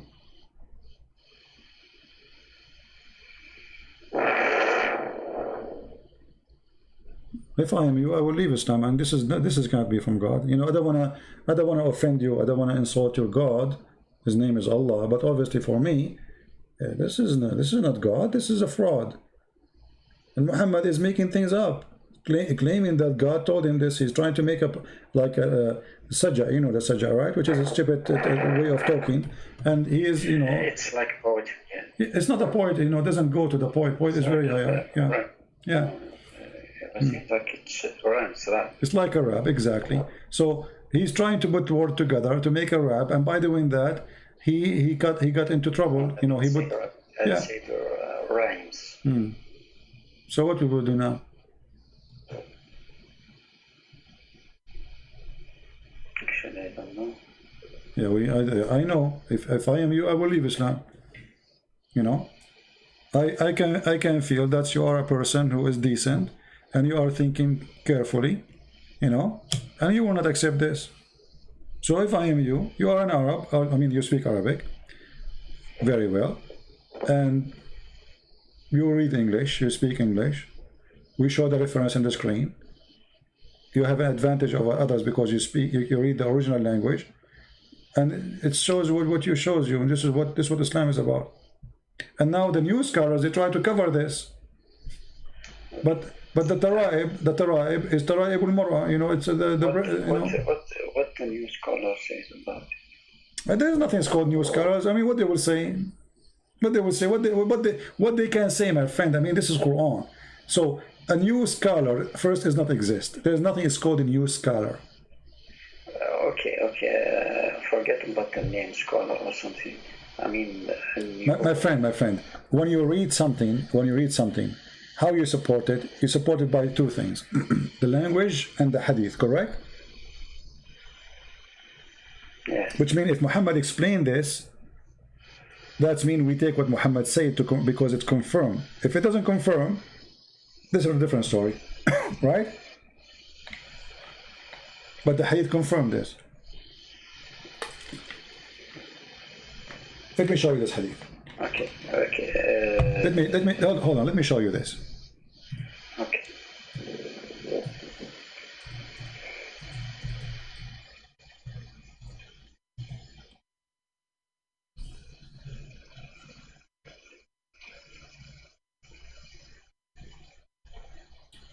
Let's see.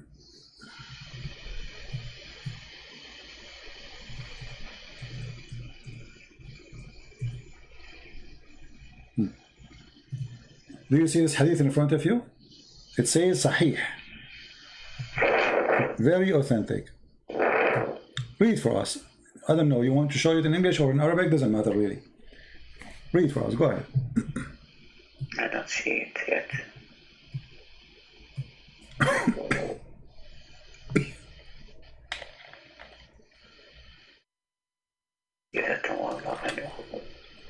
No, where is it?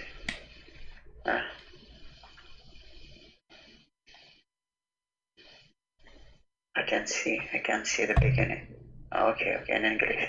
The man's water is thick and white, and the woman's water is thin and yellow, whichever of them comes first to tell me. Resemble the parent. Whichever of them comes first. So Muhammad, he confirmed here that women have a water, men have a water, and without this water, without the water, the child will not exist, and it is a reason to resemble the parent, which means, I can show you the hadith says, adhkar, which means became a male. If the man have orgasm first, the baby will be a male. If the women have orgasm first, the baby will be a girl. So here, look what our prophet said. that women, she have a sperm which is white, which is, sorry, thin and yellow. And the man have a sperm which is thick and white. And whichever of them comes first, the child will resemble the parents. This is garbage, and you know that. It says that it depends on which one comes first.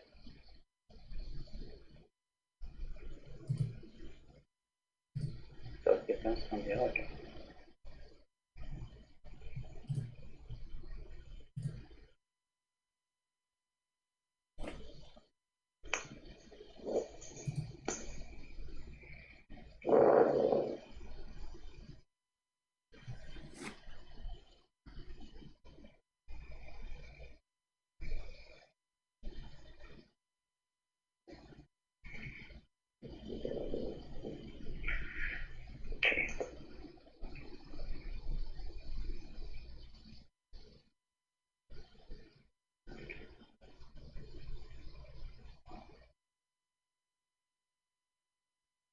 What do you think? Okay, I'm looking right now if the orgasm can, or if there is studies that says that. Oh, you are searching Google now to find if this is. Of course, of course. My friend, hold on. My friend. Women, she can. My friend. Listen, don't speed up. No one has all the knowledge. I'm not saying that, but this is silly, my friend. You can search Google. You see, I will give you 1 year from now. Okay. The first result that I get here. Baby's gender determined by woman's organ, says expert. By what? I'm looking at the first link here. Yeah. Read for us. Go ahead. If there is studies that.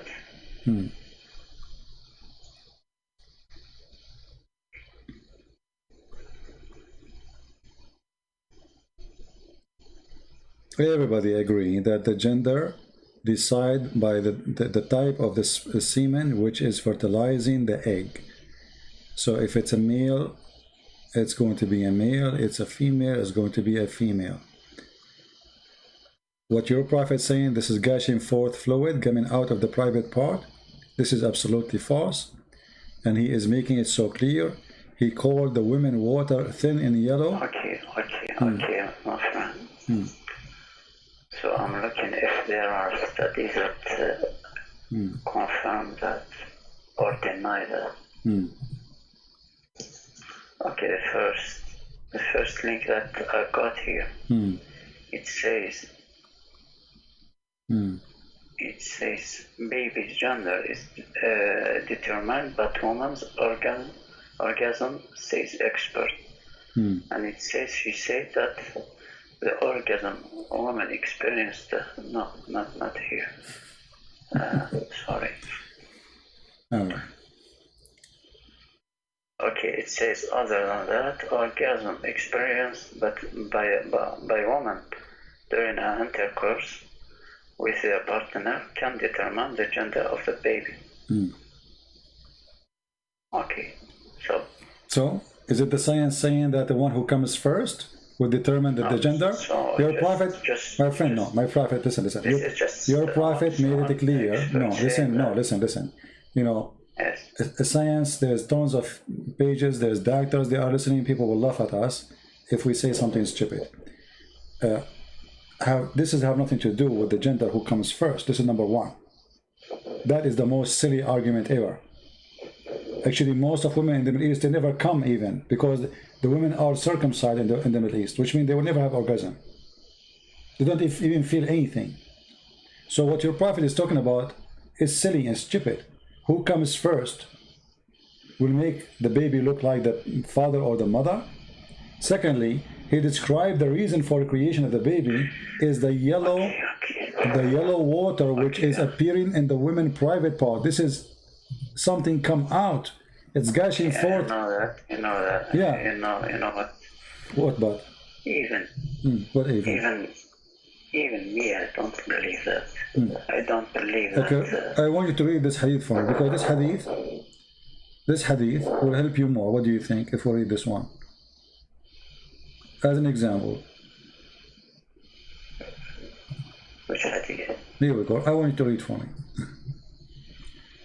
Salama told how Salim said, Messenger of Allah. I don't see. Allah is not ashamed of the truth. It's going to come to you. Is any washing necessarily for a woman when she has a sexual dream? He replied, yes. When she sees signs of liquid. You wash what? Wash her private part, correct? We agree? You cannot wash your womb. When she sees signs of liquid, yes. Okay, so she's talking about washing her private part. This woman, she got horny at night and she did something to herself. So now she's asking the Prophet of Allah, because the Prophet of Allah is sexual consultant in Mecca. For women, is it necessarily for a woman to wash if she has a sexual dream? He said yes. When she sees a sign of a liquid, Salama, the wife of your Prophet, said, covered her face, she's shy, and she said, does that a woman have a sexual dream? You know, actually, this is not what it said. This is not really. It says وَتَحْتَلِمُ الْمَرْأَةِ, which means she have orgasm. The translator is a stupid. تحتلم, you know what تحتلم, right? You know what ihtilam? Ihtilam is orgasm. So yes, yeah. Yes. So the translation is false, not sexual dream. She have orgasm. So imagine the wife of your Prophet, she never have orgasm. She's asking Muhammad, do women have orgasm? Do women even come? That's me, Muhammad, he never made her come. He replied, of course she does. In what way does her child resemble her? So why the child will resemble the woman then? Because she have orgasm. That's what your Prophet is saying.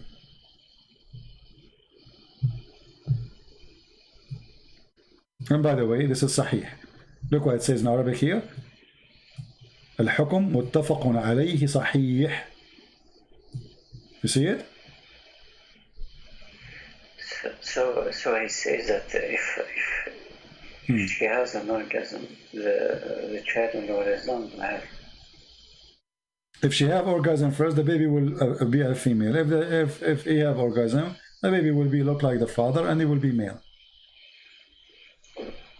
And as you see here, it says وزاد مسلم برواية سليم إن ماء الرجل غليظ أبيض وماء المرأة رقيق أصفر فمن أيهما على أو سبق يكون منه الشبه. Here we go. So what is in the Quran confirming the hadith, and this is always stupid.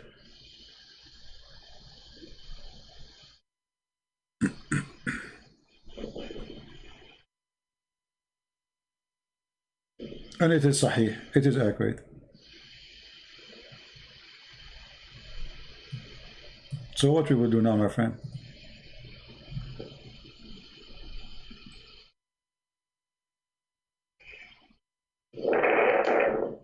I see, all of them, they are sahih.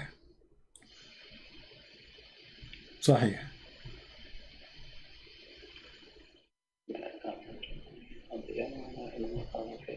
And here, just to make it clear, because some Muslims, they will say, oh, this is about the look, it's not about male and female. No, look at this. Here we go.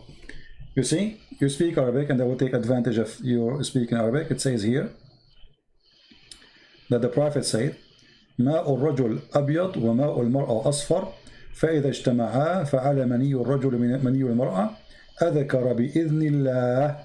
أذكر. What أذكر mean? Became a male, correct? Okay. وإذا على مني المرأة مني الرجل أنثى بإذن الله. أنثى. What أنثى mean? Female, correct? Okay. So your Prophet is saying that if the man have orgasm first, the baby will be a boy. If the women have orgasm first, the baby will be a girl. And he described them that the women liquid, which is shown in her private part, that is a gushing forth liquid that will make the baby. And this is always a garbage, because women, the liquid she have in her private part have nothing to do with having a child. That's absolutely false.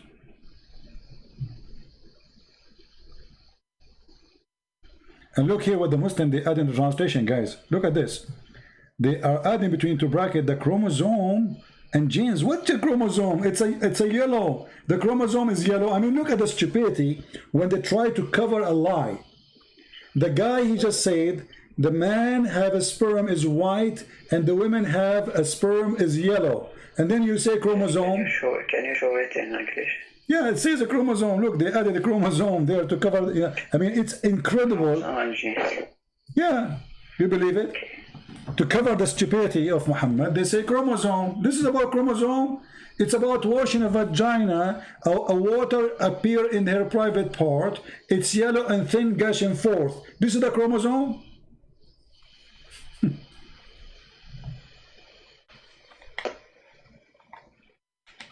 To cover the stupidity, they add words which is not there. This is odd. Yes, this is odd. This is wrong, right? Didn't say that in Arabic. It's not in Arabic, it's a stupid, and this is not what Arabic is saying.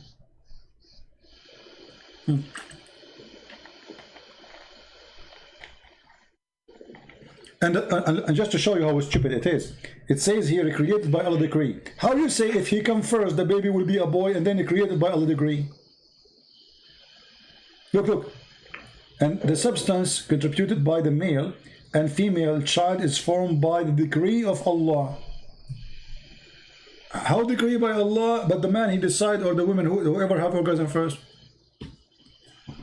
You know, I will tell you a secret, but don't tell anyone. You know, I don't look good. You know, I look really bad.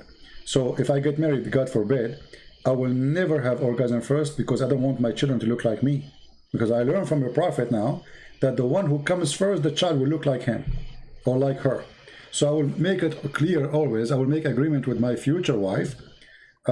You come always. I will never come. You know, because I don't want my kid. My son will shoot me if he look like me. You know, from the first day, he go to the mirror like, what you did to me? He will grab one of my guns and shoot me, and it's not fair. I mean, it's not my fault.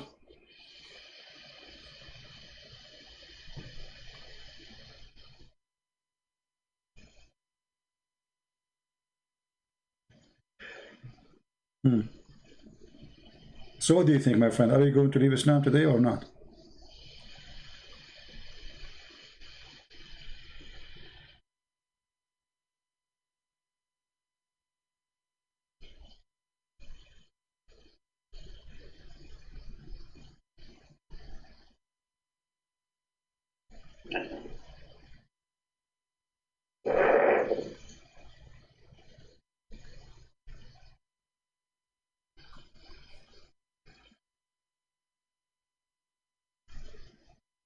What do you mean you don't know? You know, you are a smart person. You don't fit there.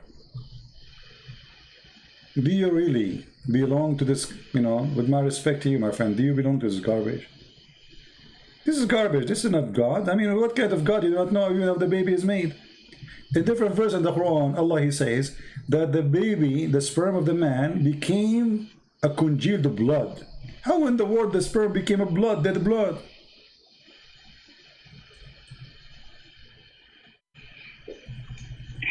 What do you think? According to the Quran, the first stage is sperm, and then خلق الإنسان من علق.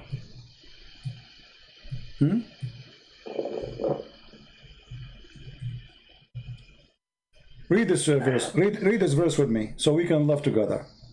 This is a very famous verse. The Muslims use it to prove scientific in the Quran. No. Okay. There's no scientific. All right. Let us see.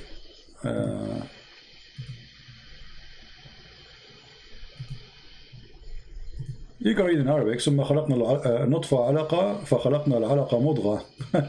Look at this. Then we made the sperm into a clot of a congealed blood. How the sperm became a congealed blood? So the first stage, according to the God of Islam, the sperm itself will become a congealed blood, and that will make a baby. Where is the woman thing? And look, here the Muslim, they add, then of that clot we made a fetus. Fetus doesn't say that, you know? It says lump. Lump. Yeah. So how the sperm became a dead blood? Since when did the blood is going to grow? It's dead actually. The second you say congealed. Yeah. It's not only blood. No, it's blood. العلقة الدم الجامد. علقة my friend. I can show you right now from the dictionary. ثم خلقنا النطفة علقة فخلقنا العلقة مضغة فخلقنا المضغة عظاما فكسونا العظام لحما. That is the most stupid thing ever.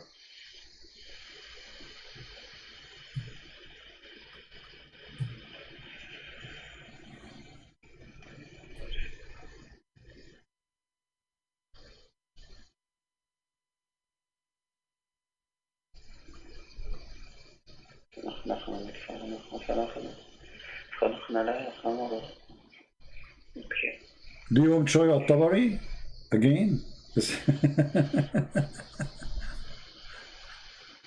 No. Yeah, but this is stupid. It's obvious, you know. When you injure yourself, a blood will be dry in your skin to stop the bleeding, correct? But this is dead blood.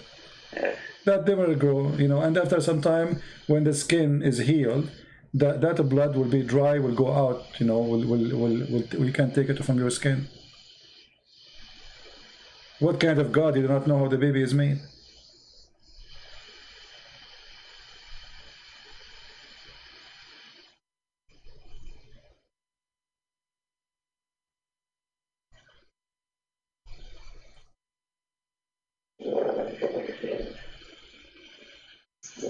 So, actually, I will look it out. I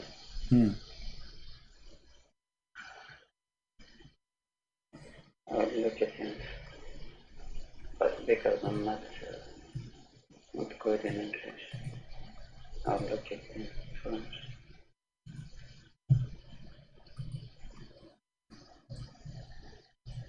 Which verse is it? this is chapter 33, verse number 14.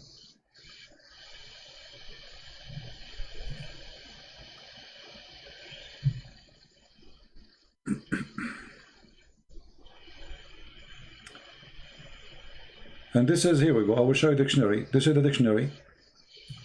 علقة في علم التشريح قطعة من دم غليظ جامد وهي طور من أطوار تكوين الجنين.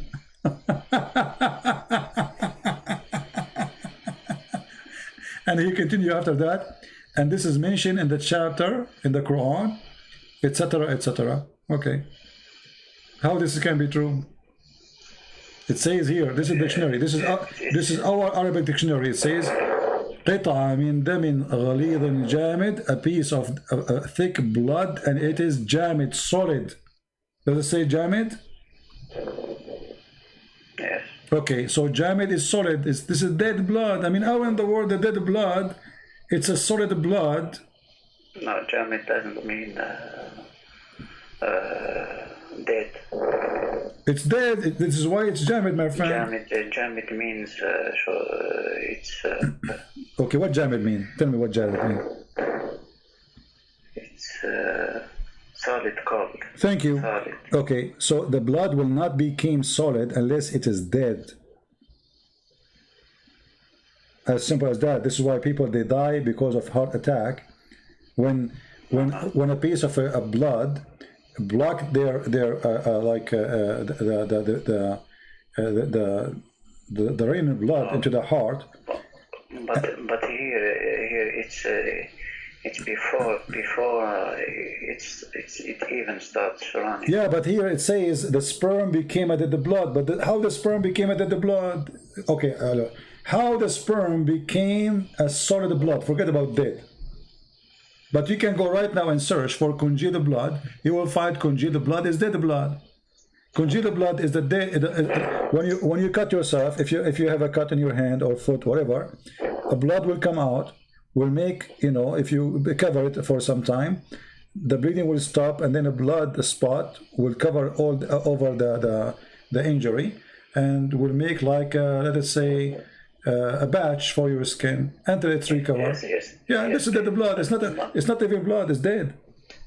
But because you are already a man, and here it talks before. No, you see, it doesn't matter.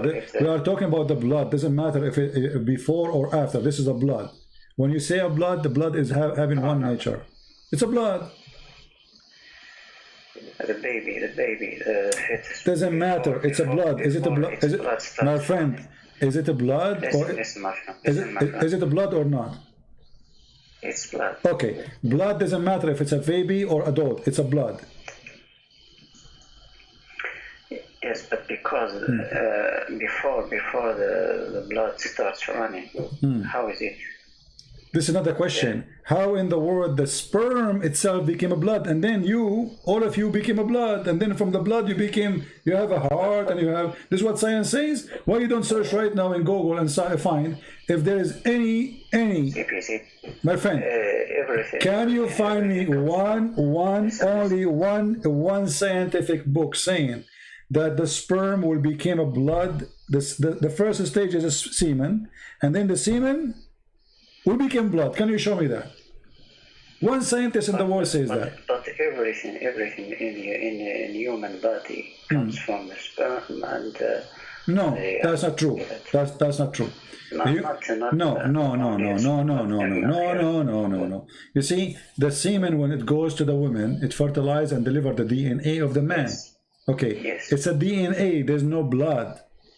Then we have the egg of the woman. Yes. And the egg of the woman will start splitting and organizing organs by time. So what the Quran is speaking about, first of all here, we notice that the women egg does not exist in the Quran. We have a water which is thin and yellow, and the woman, she have to wash her private part when she see it. Remember, right?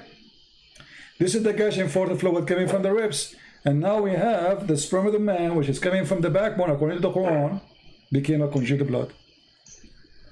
How do you say boira in English? How you say boy in English? You just said. You just did. No, boira. Boida, egg. Yes. Egg. It's an egg. It's an egg. You see here we say it. Look what they say.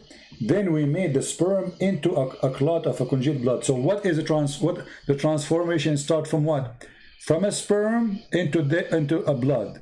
There's no other thing. And then we made the clot, the congealed blood, into a clot. And then we made the clot into a lump. And then we made out of the lump bones and clothed the bones with the flesh. So from the beginning to the end, we have only sperm, then blood, then a clot, then lump, and then from the lump we made bones. And then we close the bones. So according to the Quran, the sperm became bones. The sperm became blood.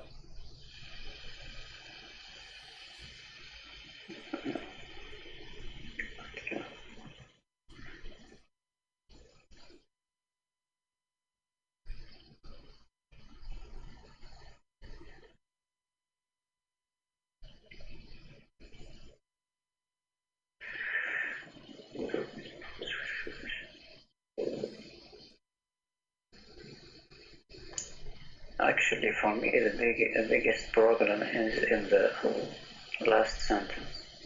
What is the last sentence? We close the bones? Yes, with flesh.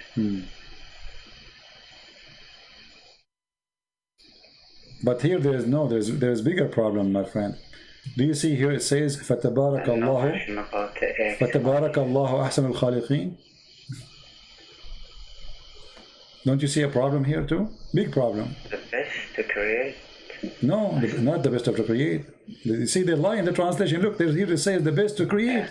But in Arabic it says the best of... No, the verse, it's أحسن الخالقين. Okay, what al-Khaliqin mean? Al-Khaliqin, what al-Khaliqin mean? Creators. Creators. How Allah is the best of the creators if He's the only creator?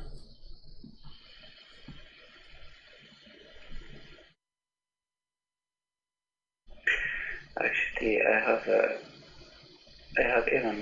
have something about that, the last verse. I've heard something about this verse. Yeah, this is a guy. He is the one. Abdullah. It's not him. Yeah, Abdullah ibn Sarah. Yes, Abdullah ibn Sarah is the one who made this verse. Muhammad he added the Quran, he said to him, put it there, put it there. But I'm the one who said that. He said, Allahu awha ilayk kama awha ilayk. And here you notice, if you change the translator, look how the Muslims, you know, I'm not talking about you as a Muslim, I'm talking about those who translate. They fabricate the translation to cover a problem. Look, from the creators, they make it to create. But we change the translator here. Look what happened. The best of the creators. How the Muslims, they keep saying we are worshipping the Tawheed and the only God. And now we see that he is the best of the creators.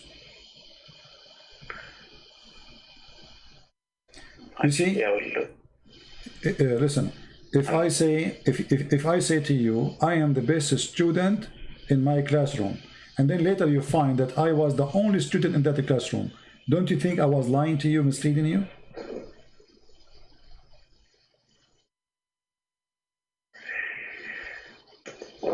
You know what I mean? Because when I say I'm the best student between the students, and there's no student, that's I did lie to you. So here Allah, if he is saying that such a statement, he admitted that there is a creators, and he's not the only one, is God.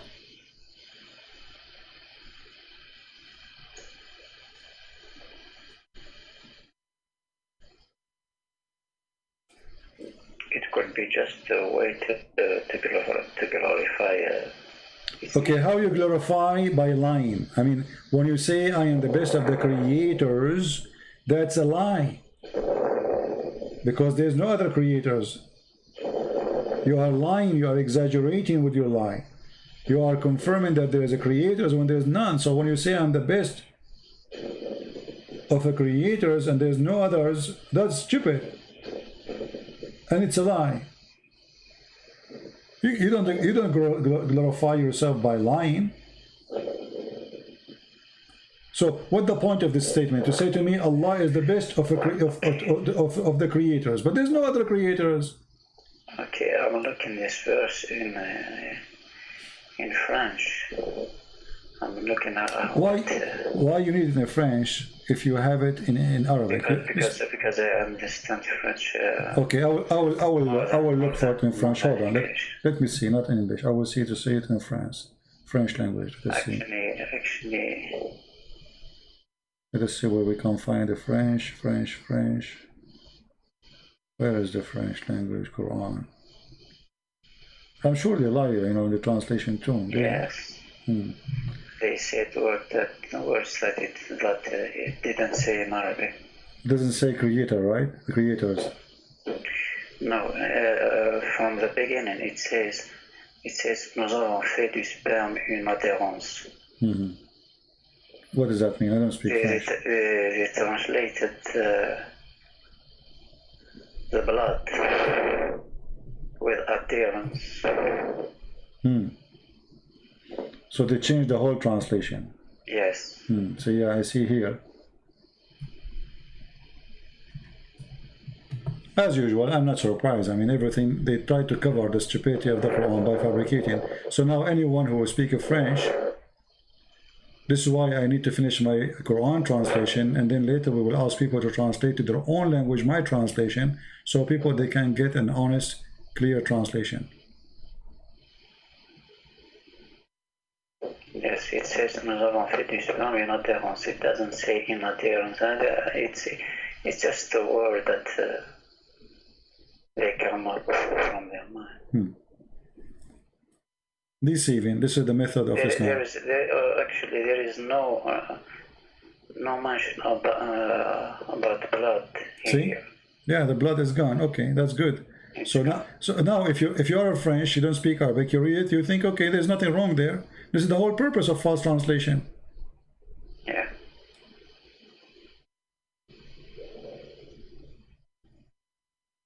So what do you think, my friend? After all of this, isn't it time for you to leave this cult?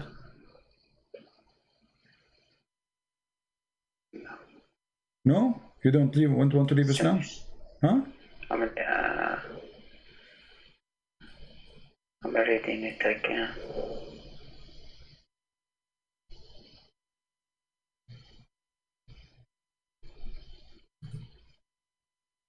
It is seen in Indonesian language what they are saying. I bet you they are lying there too. They lie in all languages when they translate to cover the stupidity. Indonesian, here we go.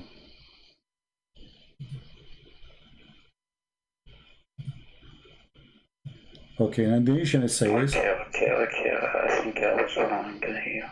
Huh?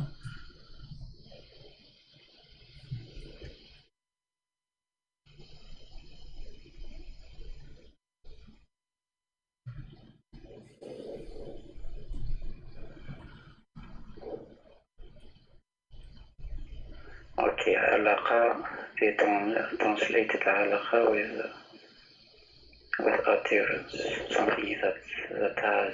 My friend, forget about translation now. You speak Arabic, I speak Arabic, the problem is solved, correct? Okay. We do not need... Yeah, I think I was wrong. Yeah, I'm taking advantage. You know, you should take advantage if you speak in Arabic. But the translation. Yeah, I showed you the dictionary, correct? It says, here we go, this is the dictionary. علاقة في علم التشريح علاقة من دم غليظ جامد وهي طور من أطوار تكوين الجليد. According to what? According to the Quran. العلقة اسم العلق, even there is a chapter in the Quran, العلق اسم سورة من سورة القرآن الكريم. Right?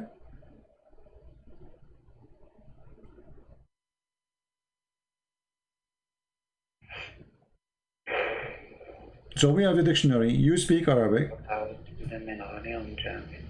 Yeah, so what we will do? I mean, it's not only one place. I mean, every single word we read in those verses are wrong. Until now, since you call me, until now, if there is something accurate, nothing. Not a single one. It's a joke. And yet they say to us, this is the book of God.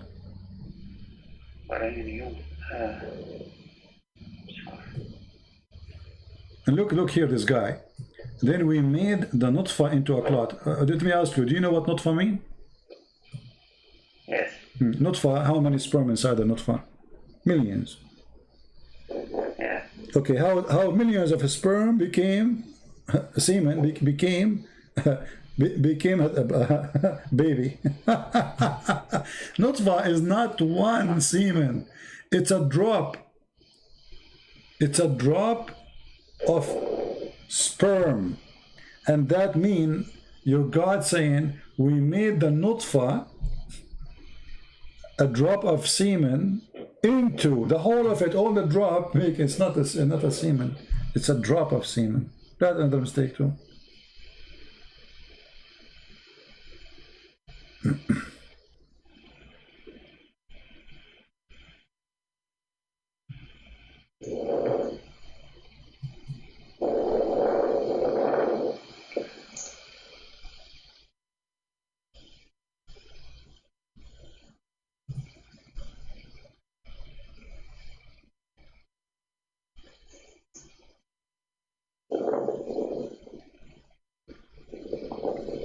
So what do you think?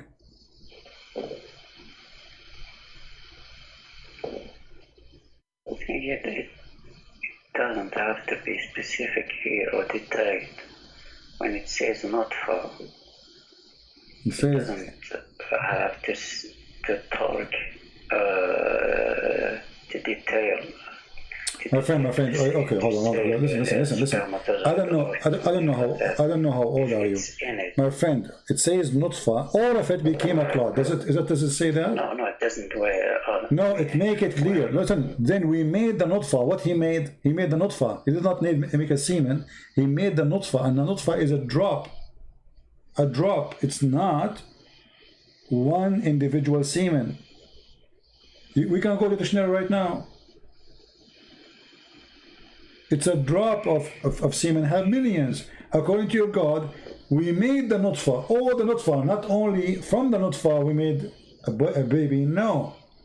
The nutfa itself transformed into a clot of a piece of a thick, conjugated blood.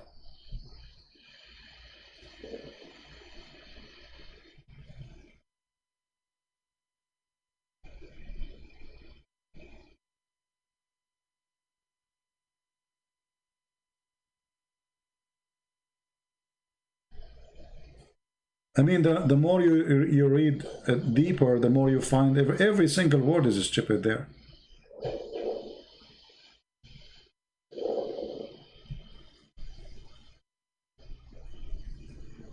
When it says, then we clothe the bones with flesh, that's a problem. My friend, for me, everything there is a problem. Let's be honest together. Everything is a problem. Only here is a problem? No. This is here. The nutfa became a blood. That's stupid. Then we made the blood into a clot. That is more stupid. And then we made the clot into a lump. That is make it more horrible. And then we made out of the little lump a bone. So until now there's no heart.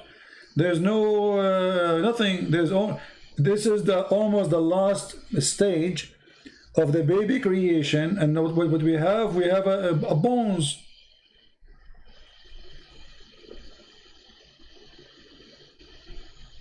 We have just the bones inside the women, you know, bones, just bones. And then after that, we close the bones with the flesh. So according to the Quran, all the flesh,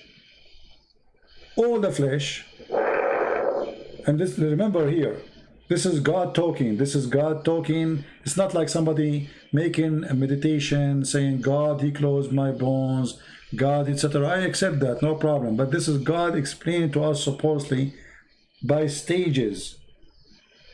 Is not a person saying, God, he closed my bones with the flesh, God, he gave me heart, God, etc. No, this is what we made, how we made you. Look, and indeed we created the man, supposedly talking about the first one, from a clay, and therefore وَخَلَقْنَا الْإِنسَانَ مِنْ سُلَالَةٍ مِنْ طِينٍ, and then he says ثُمَّ جَعَلْنَاهُ نُطْفَةً فِي قَرَارٍ مَكِينٍ. Nutfa.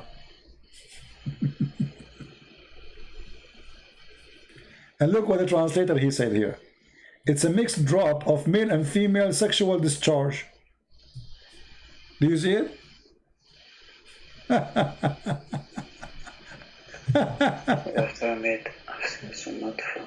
Let me see this translation of who. Hold on. This is translation of Hilali and Khan. Muhammad Hilali and Muhammad Khan.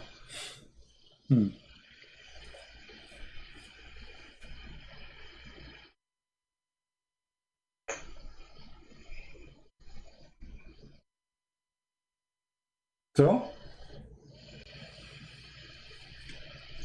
you know, if all of this did not make you leave Islam, it means that there's something wrong with you, with my respect to you. You're trying just to make it impossible to leave. You don't want to leave because there's something else. I don't understand. But there's no way, after all what you saw, you are not seeing the truth. It's impossible.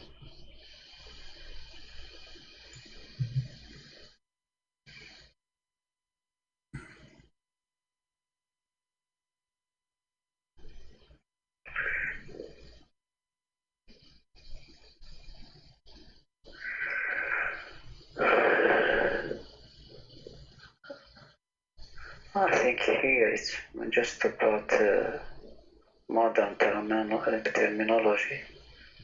This is modern. This is modern for you. Yes. This is sound modern for you. No.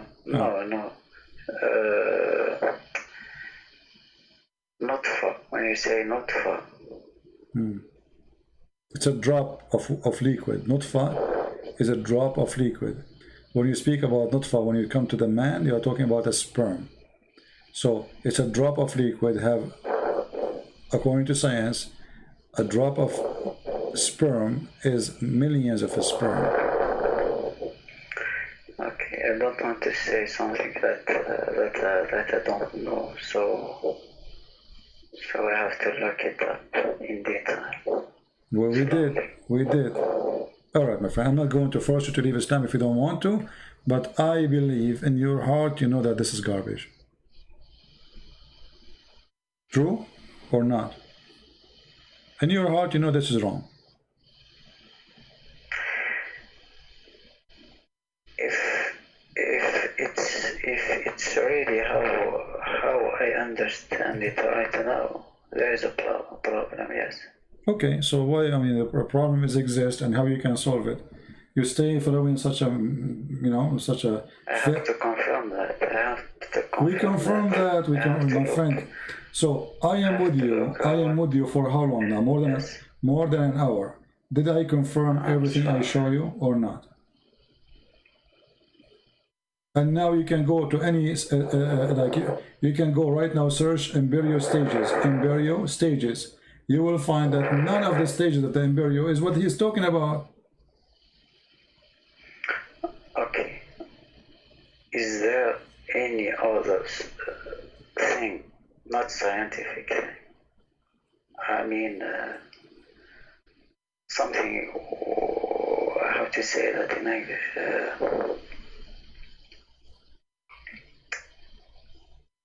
Okay, let me ask you. So, you are trying to say if there's anything like contradiction, maybe?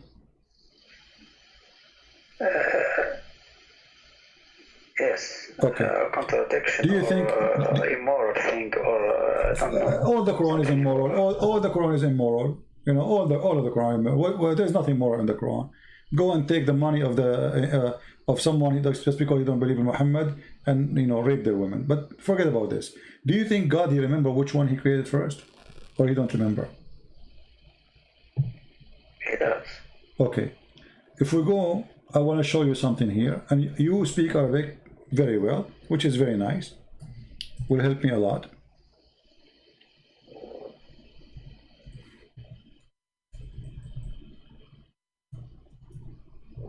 Let's see. Chapter 2, verse number 29. Can you tell me what the verse is saying? I will show it to you in Arabic first. هو الذي خلق لكم ما في الأرض جميعا ثم استوى إلى السماء فسواهن سبع سماوات وهو بكل شيء عليم. Okay. What he created in the earth, everything, right? I don't see in the screen. هو الذي. Can you put it in Arabic? Yeah, it's in Arabic. هو الذي خلق لكم من الأرض جميعا ثم استوى إلى السماء. سواهن سبع سماوات وهو بكل شيء عليم. Okay, based on this verse, which one Allah created first? خلق لك. Is to create the earth. First, right? Yes. Okay, so this is chapter 2, verse number 29. Remember. Okay, we will go to different chapter. All right. No, actually, it says, okay, let's see it before. No, make it clear. What it says? It says here, هو الذي خلق لكم ما في الأرض جميعا. كل ما في الأرض, everything that right is on earth. Okay, is created. Then he went to the sky and he made them seven sky. Correct? Yes. Okay, so let us say finishing the sky was done after finishing all the earth. Correct? All that is on earth, ما في الأرض. جميعا. When it says ما في الأرض, it means all that is on earth. All right, exactly. جميعا, which means there's nothing left. I mean, animals, everything. Okay. And then, okay, and then he went to the sky and he made them seven skies. So making seven sky happen after creating everything in the earth, correct? Yes. Okay, so this is confirmed. Let us go to the front verse. Okay.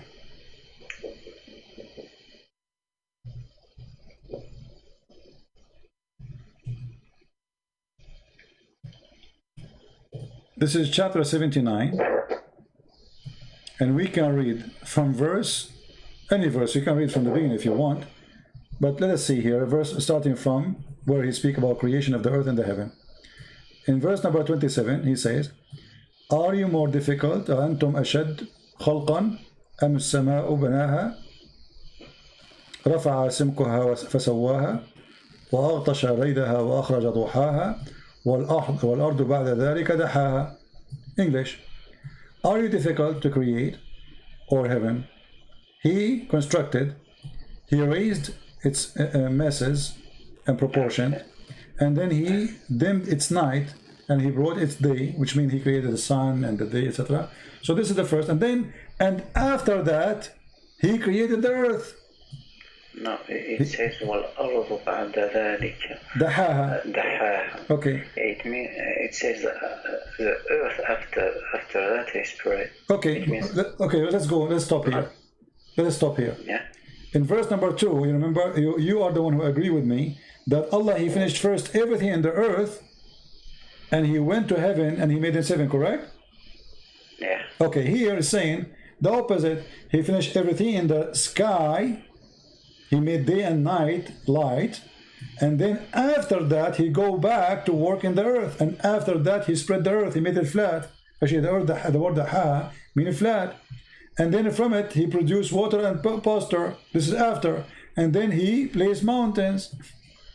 And the mountain. Okay, so how this is? What kind of God? You didn't remember which one first. In one chapter He says that first He made everything in earth, and then He went to the heaven, and He made them 7 heaven.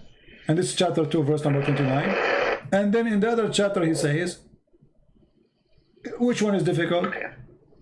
Making the heaven and construct it. He raised it above, and He gave it proportion, and then He gave it the light, which means the sun, and etc. And then after that He made the earth flat.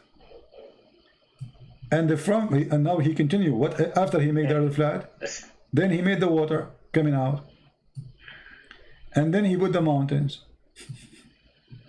So the last thing was done. It was the earth. Very simple. Can you go down a little? No problem. We go as much you want, but the rest is not really. Have nothing to do. After that, He speak about the judgment day, etc. A source of enjoyment for you and for your animals. So when he says a source of enjoyment for you and for your animals, so he is assuming that animals were already created. Yeah, you see, this is the earth. Yes. My friend, the verse before it says, جَمِيعًا وَمَا فِي الْأَرْضِ جَمِيعًا. Animals, grass, trees, everything. So, which one of them is the accurate? There's no way God, you don't remember which one He created first, the sky. He finished the sky first, or He finished the earth first. And not only that, we're not done. Hold on. You think we are done? The stupidity continue. Hold on. We are not done. If you go, the verse here we are showing you, this is chapter 2, verse number 29, and this verse here is a chapter 79, verse number 32. But what if we go to this chapter? Let us see.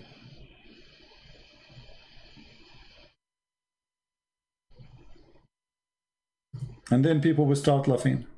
And you will start laughing too. Read with me. This is chapter 41. Do you reject the one who created the earth in 2 days? And you attribute equal to Him? And then He continue. He placed stabilized mountain. By the way, it doesn't say stabilized mountain. It says, in translation is fine. He placed mountains in the top of it. This translation is horrible. Let's see different Djupet translation.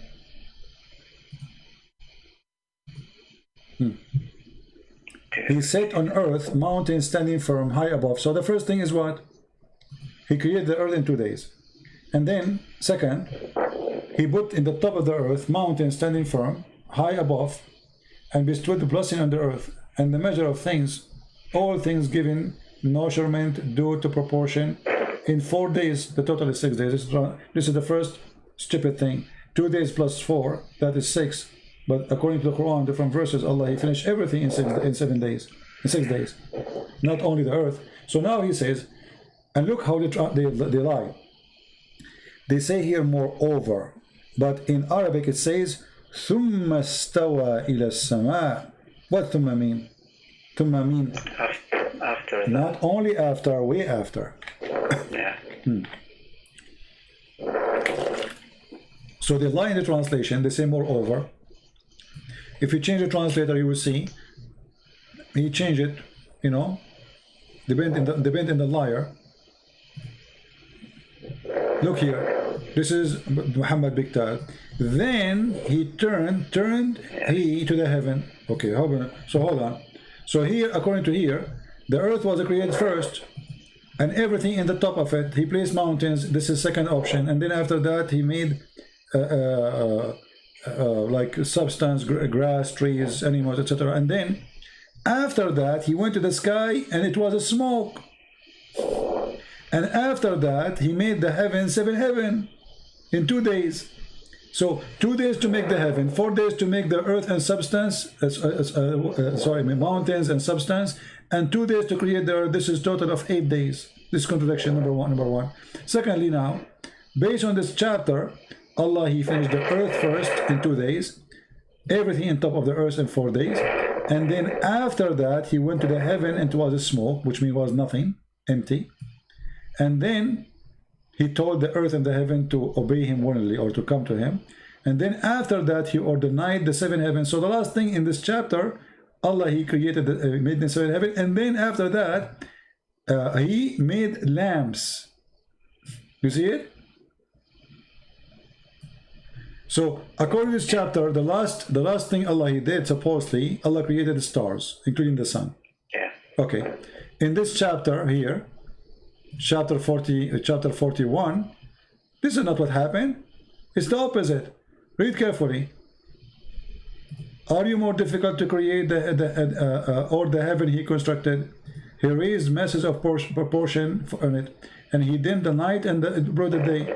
So it was stage number 3 in the sky, and then after that he worked in the earth. I mean, how clear we can make it? More than this. Have you ever heard of a God? You don't remember which one he created first? In one chapter he says he created the roof before the walls and the floor. The other chapter he says I created the roof before the walls and the floor.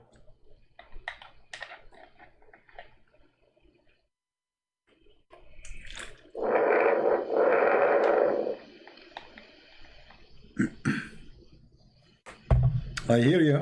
You are breathing heavily. I'm thinking. No, you are not thinking. You are living Islam. I believe that you made the sin already. You are not thinking. You know it.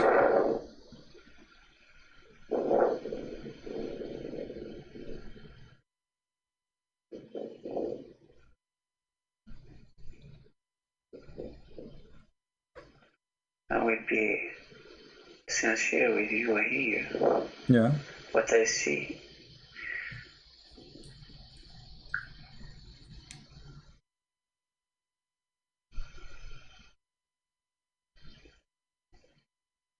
I see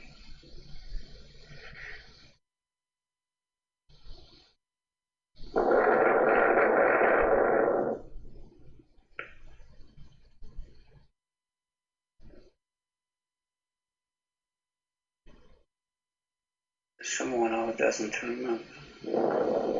Exactly. Do you know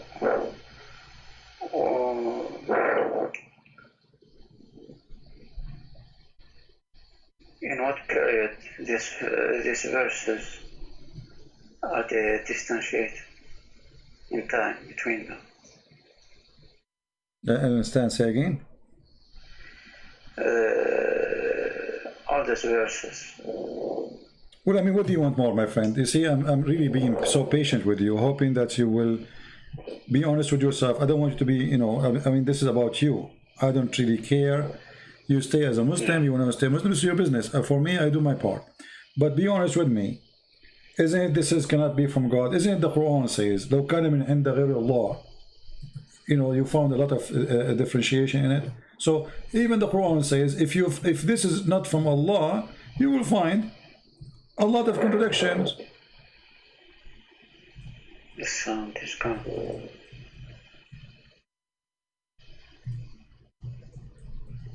Okay. So the one who made the book, he says to you, أفلا يتدبرون القرآن لو كان من عند غير الله لوجدوا فيه اختلافا كثيرا. Correct? Yeah. So he gave you the rule, and the rule is clear. If this is not from the God, whose name is Allah, you will find a lot of stupid things messed up. And since you called me, until now we did not find one thing is smart. Yeah. I heard you saying, yeah. Thank you. So you are out of Islam. I'm someone who... No, you said yeah. I heard you. No, listen. Yes. Okay, you said yeah. So you are out of Islam, Yes. my friend. Okay, thank you very much. I'm happy for you. This is not, you're a smart person. You don't fit in such a garbage. And this is an insult to you. I'm someone who has to admit when something doesn't fit with my mind. Exactly. And that's why I'm being patient with you. You There's see, many when I find somebody, that are not logic. Yeah. I have patience with you because I notice that you are decent and you are not here to play games and deny even what is so clear. So I'm with you. I'm listening. It's not easy to leave a religion. You grow up in it. This is what your parents taught you, that this is from God, etc. It's not easy, and I respect your decency. And I know that like now you are. I know what's happening to you, but at the end of the day, I mean, it's not a religion which we should follow. We should follow the truth. It doesn't matter what it is. The truth, That's my guideline. Exactly. So how this can be from God? This is no way it comes from God. So Muhammad is a fraud, obviously. Now, for me, my name is a Christian prince. You know that, right?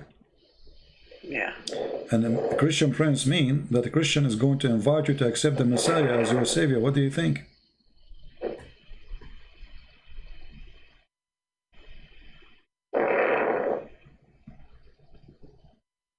What do you think of the Messiah? As long as you decide to leave Islam now, we are so happy for you. I praise the Lord that you called me today. But I don't know. I don't know much about it. Okay. What do you? But so I can't. Okay. Let us do this.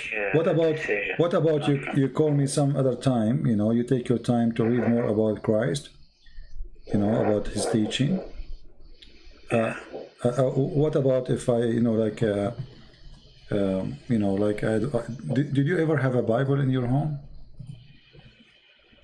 No, but everything is on internet. Exactly. But I mean, have you ever read anything about the Bible? Yeah. Okay. Not a lot, but I have some basic knowledge. All right. Well,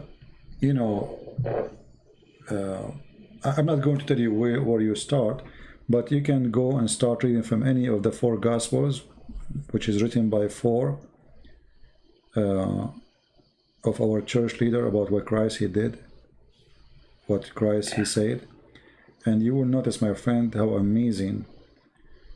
God is not about making poetry or making a rap, which is silly, as you see in Arabic. God is about being God, which means being almighty. And almighty, number one thing to be almighty is to forgive those who hurt you. That is almighty. Jesus in the cross, when people they were crucifying Him, says, "Forgive them, Father, they do not know what they are doing." That is almighty. Almighty love, almighty wisdom. And look what the Messiah He did. Christians today are way more than 3 billion. And now, if the Messiah did not say, "Forgive them, Father, they do not know what they're doing," some who call themselves a Christian, they might go after the Jews to kill them, which is wrong. But the Messiah, He did say, "Forgive them, Father." So even when He is in the cross, He is thinking of you and me. What will happen to us after? That is God. You see, when the Muslim, they come to us with the Quran, scientific miracle, and then we study, we find that all of it is rubbish and stupid. We find that the Quran is an empty book. There's nothing there, nothing real.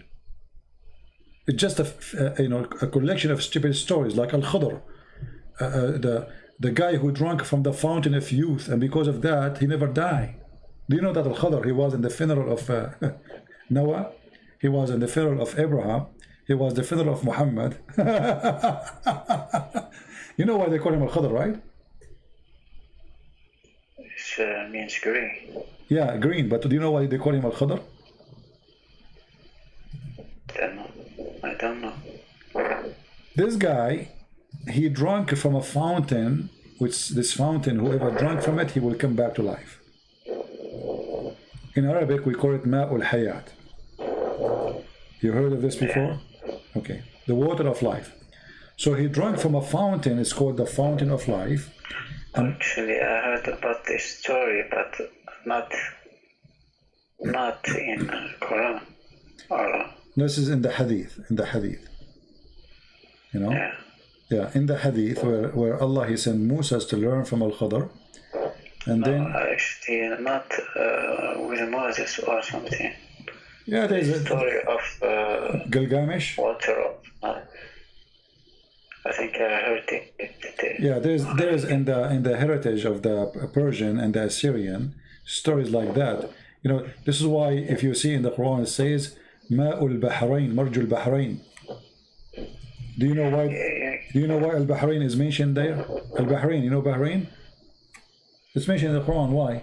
Because supposedly the fountain of youth is there. Is there? Yeah. If you go to chapter 18. You know, and then yeah, if you read the chapter there and you read the interpretation, you will see that Allah, he sent Musa to Al-Bahrain, which means two seas, and this is where supposedly his whale, which is dead, is going to receive some water from the fountain of life and come back to life. You know, and this is what the hadith come from too. So if we go in the hadith, let's see the story of Moses. Here we go. You see, here we go. Let me show it to you so you can add this to your knowledge. I hope you did enjoy talking to me and you learned something good for your future. Yes. All right. I learned a lot, actually. All right. Read with me carefully here. It says,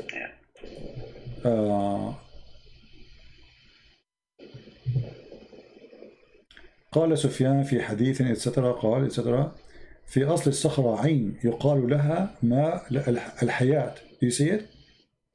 Yeah. لا يصيب من مائها شيء إلا came back to life. فأصاب الحوت من ماء تلك العين. قال فتحرك وانسل من المكتل فدخل البحر فلما استيقظ موسى etc. So what they are saying here, that there is a fountain of water. It's called the fountain of life. Whoever get in touch with this fountain or spring, he come back to life. Read carefully. The spring of water, at the rock there was a water spring called Al-Hayat, the life. And none come in touch with its water but become alive. And this is where Al-Khadr himself is Al-Khadr, because he drink from that water, so he never die. This is Islam. This is religion. What a story. Anyway, my friend. Seems like a legend, yeah. It is a legend. This is the legend exists for the Persian and for the Assyrian in north of Iraq. You know, this is very well known. I have one final question. Sure, go ahead. You mentioned Gilgamesh at one time. Yeah, in Gilgamesh story, looking for the life. Yeah. Yeah. Yeah. Are you from the people? Are you from the people of Gilgamesh? No. Oh, I have a question about. All right. About Noah's story. All right.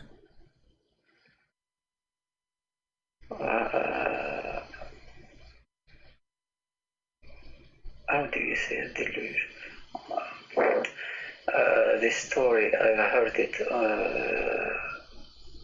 in the how do you say that?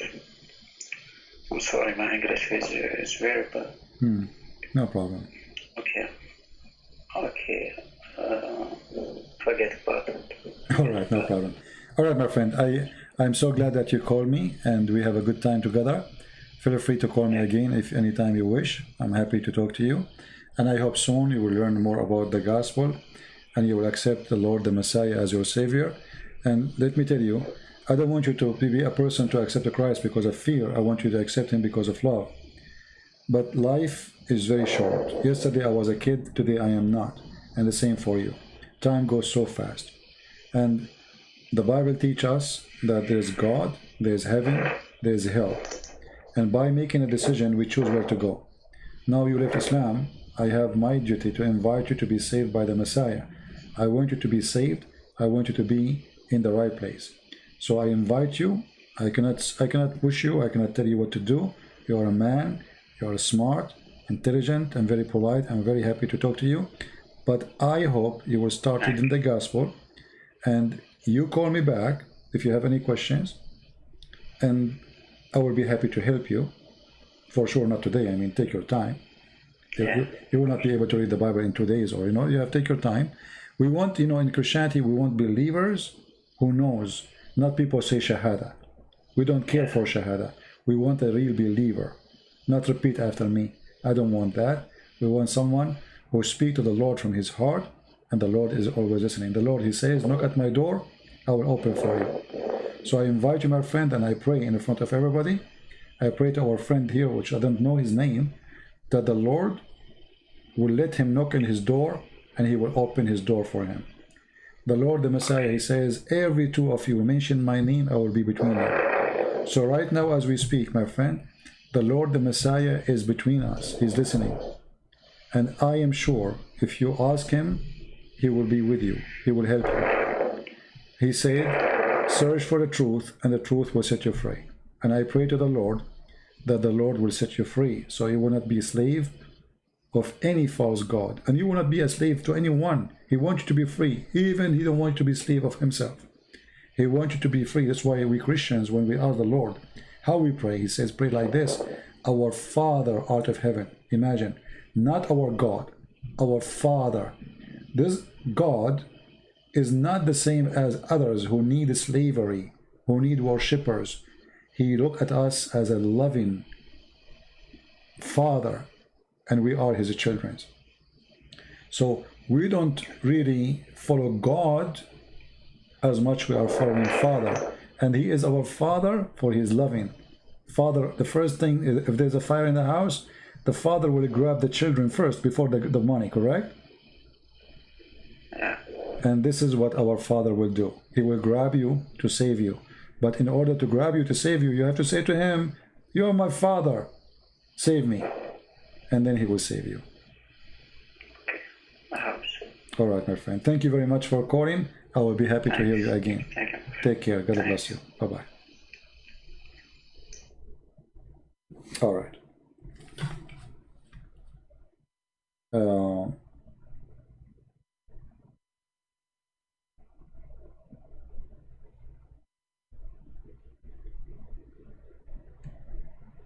I lost my voice.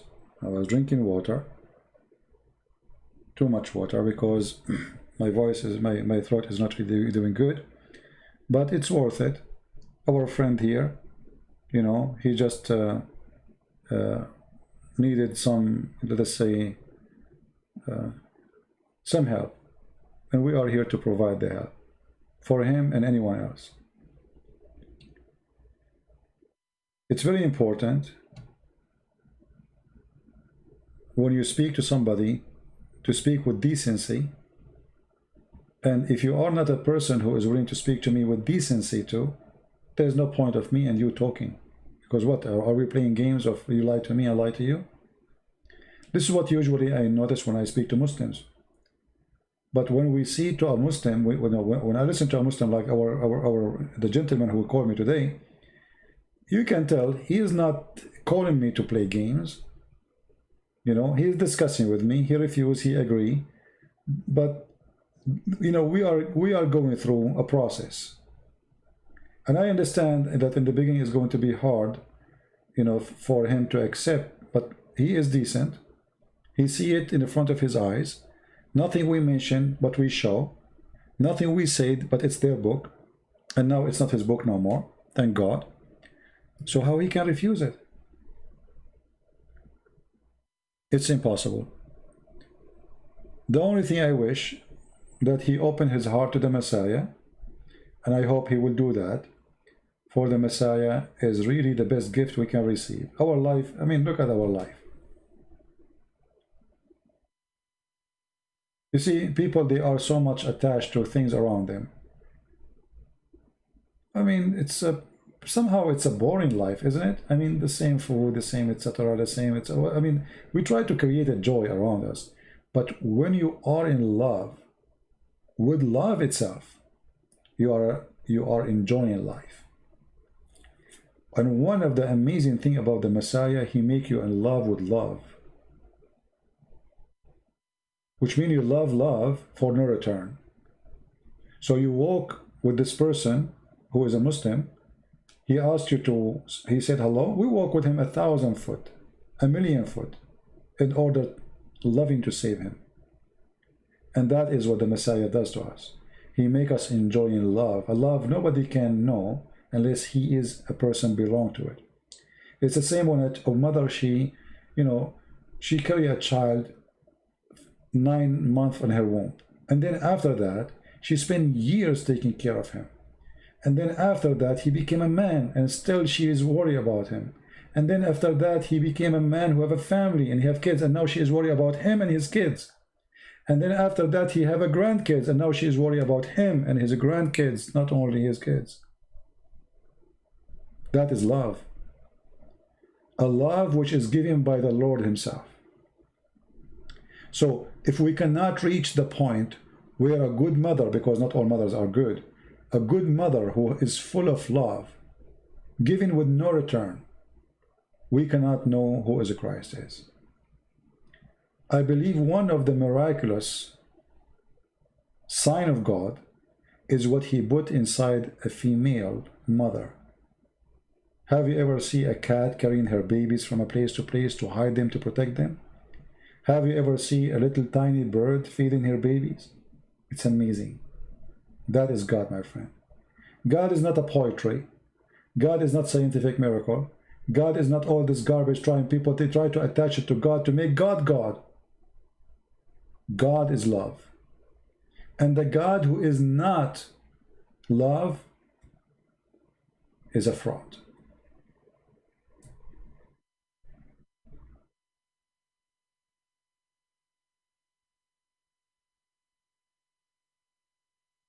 If we cannot find love with this God, how he can be God anyway?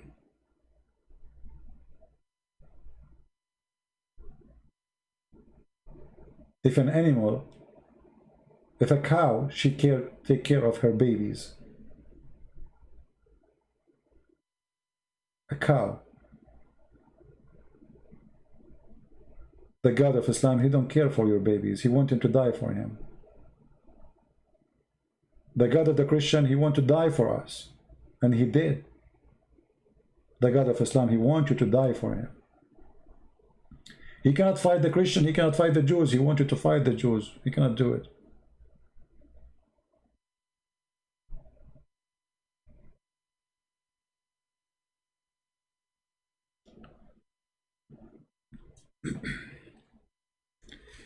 God is good.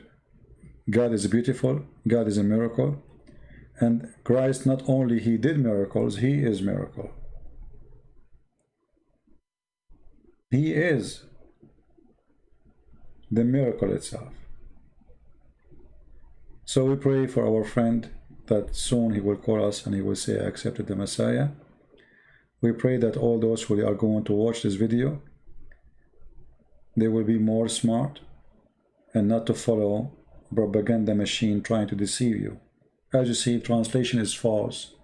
All Islamic translation is nothing but a chain of fabrication. The purpose is one, is to deceive you.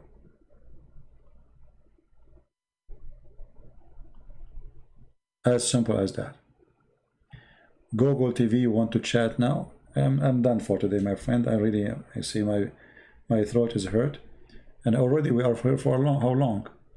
I mean, already we are here for 2 hours and 20 minutes.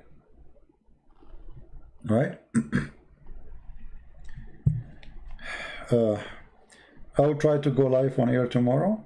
You know, we will see. You will see the link, especially those who subscribe in Patreon. Many of you think if you subscribe in Patreon, you have to make donation. No, my friend, our service is for free. You make donation or not, that will not make any difference. Donation is just to support what we do.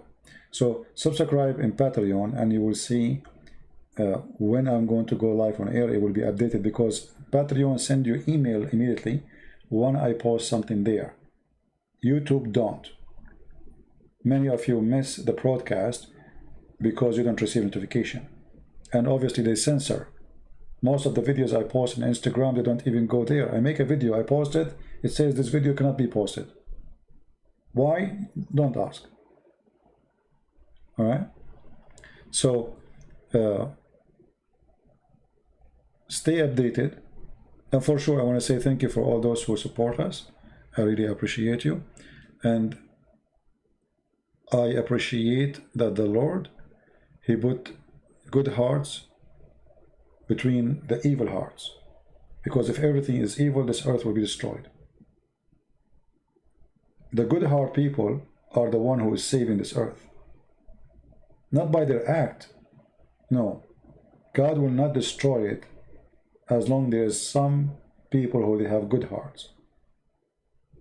When people who have no heart exist, no good heart exists, or they are became very little tiny minority, then this earth is time for it to be destructed. This is why you will see that heaven and hell, or let us say the judgment day, is not about pre-decided decision God he took. It's about us. We decide when the judgment day will come. The more we are corrupt, the more we are false, the more we are far away from God, the faster judgment day will come. The more we are decent, I mean, why judgment day will happen if people are good? Judgment day is a day of anger, a day of calculation, a day there will be questions what you did. But if you did nothing wrong, judgment day will never come.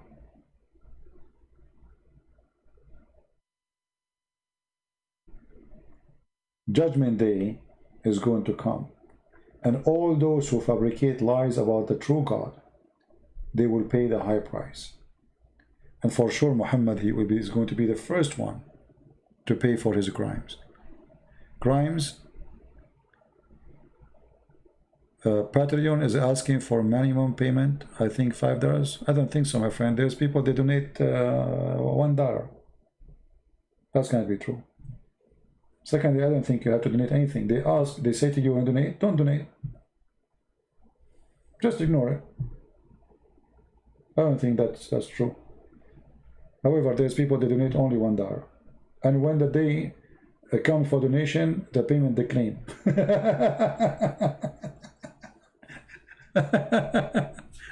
You know what I mean? So, no, I don't think so. And in the same time, you see, people who support us, I appreciate them very much. Everybody, we need support. But I am here for free. It doesn't matter if people, they support or not. And I don't treat people differently because someone he support me or someone he don't. No. I believe strongly that there's many who they are even making donation, they are poor. But just because they have a very good heart, they give the little tiny thing, which is a lot for them, by the way. I'm not saying it little to put down, no. Do you remember the story in the Bible where a woman, she gave little tiny penny? But this penny is equal to millions for some. Why? Because this is everything she has. So we appreciate whoever support, even if it's little tiny. But in the same time, if you are a poor person, your family need it more. Your family, you know, first. Your children first. Your wife first. There's first in life always. And by taking care of your children, you are taking care of what God asks you to do. You are being a good person. You are being a Christian. And then if you can help in something else, like giving donation to someone who is poor, feeding somebody, you have extra food, why not? But you take care first of your family. That is the right thing to do. Because a person who don't take care of his family, he don't deserve to have one. Literally. Actually, it's a crime not to be good to your family. If you don't want to be good for them, why you have them? Why you brought them? Why you get married? Why you have children? So a Christian person is always a person who have a good heart, and the good heart starts from your home. A man, he love his wife. The wife, she love the husband. They love their children. They do whatever they can to make them happy. Now, for sure, not every marriage is successful, and not everybody, it doesn't mean you are a bad person if your marriage fails. But I'm talking about the intention of the person. You do your best. Your intention always have to be good. If the intention fail, remember, it's not love who fail. It is people. The Bible says love never fail, which is an amazing verse, by the way, in the Bible. Love never fail. And the reason love never fail, because when you do an act of love, you are successful always in the front of God. Maybe not in the front of people. Maybe people will judge you wrong. Maybe people will call you stupid. Like stupid, you give your money to this poor person, they don't, for many they will make fun of you. But God will not. He knew your intention. He knew what is in your heart. So love never fails, and always an act of love is an act of love no matter what you do. You never fail. Let us say once somebody told me, someone, he make a donation for somebody, let us say someone claimed to be poor, sitting in the street, ask him, but he's a liar, he's not really in need. Still, you did not fail. Your love never fail. God is watching. You have amazing love in your heart, and you did what you think is right. What failed is that person. He is the failure, not you. He think he fooled you, but the fact he is fooling himself. So don't let the evil one make you stay away from being in love. Being in love with love, and that is Christ the Lord. Love your enemy. Sometimes we go upset, we get angry. Muslims, they do things, war, like massacre, killing, violence. You go angry, you are normal, you are a human, that's very normal. But still, love exists for a reason, even in that case. Actually, in this case, is more important, because love will heal you, will heal your pain. It's like a medicine, but it doesn't show on your skin. It is inside you. Hate will kill you. Hate is like a poison, which is slowly destroying you. This is why if you go in the Middle East, you will see that even those who have, some countries in the Middle East, they have a lot of oil, they have money, but they are not enjoying their life. Because they go to school, the Jews, the Christians, you have a lot of anger inside you. You don't enjoy life. You don't enjoy anything. They put a lot of hate, and the hate is eating your heart, is eating your blood. You cannot see anything in this earth without your hate. And by doing that, you are dead already. You lost your life. You became a slave of hatred. We Christian, we are free. Because we reject hate. And the second you have hate in your heart, you should know that you are doing wrong. And you are staying away from the Lord. Somebody might say to me, okay, so let us say now the Armenian, they are having fight with the Azerbaijan. Isn't it hate to take your arm, fight? No, it's not. God, he gave you life. Nobody should take it away from you. You have the right to defend yourself. The Bible, he said that the Lord, the Messiah, he asked him, the one who don't have a sword, and go buy one. But we knew that the Messiah never killed anyone. He never have a war. So what the sword for? They said to him, we have 2 swords. He said, this is enough to defend yourself. Not to defend him. God don't need anyone to defend him. When Peter, he took his sword to defend the Messiah, he cut the ear of the soldier, the Messiah, he put the ear back and he rebuked the act.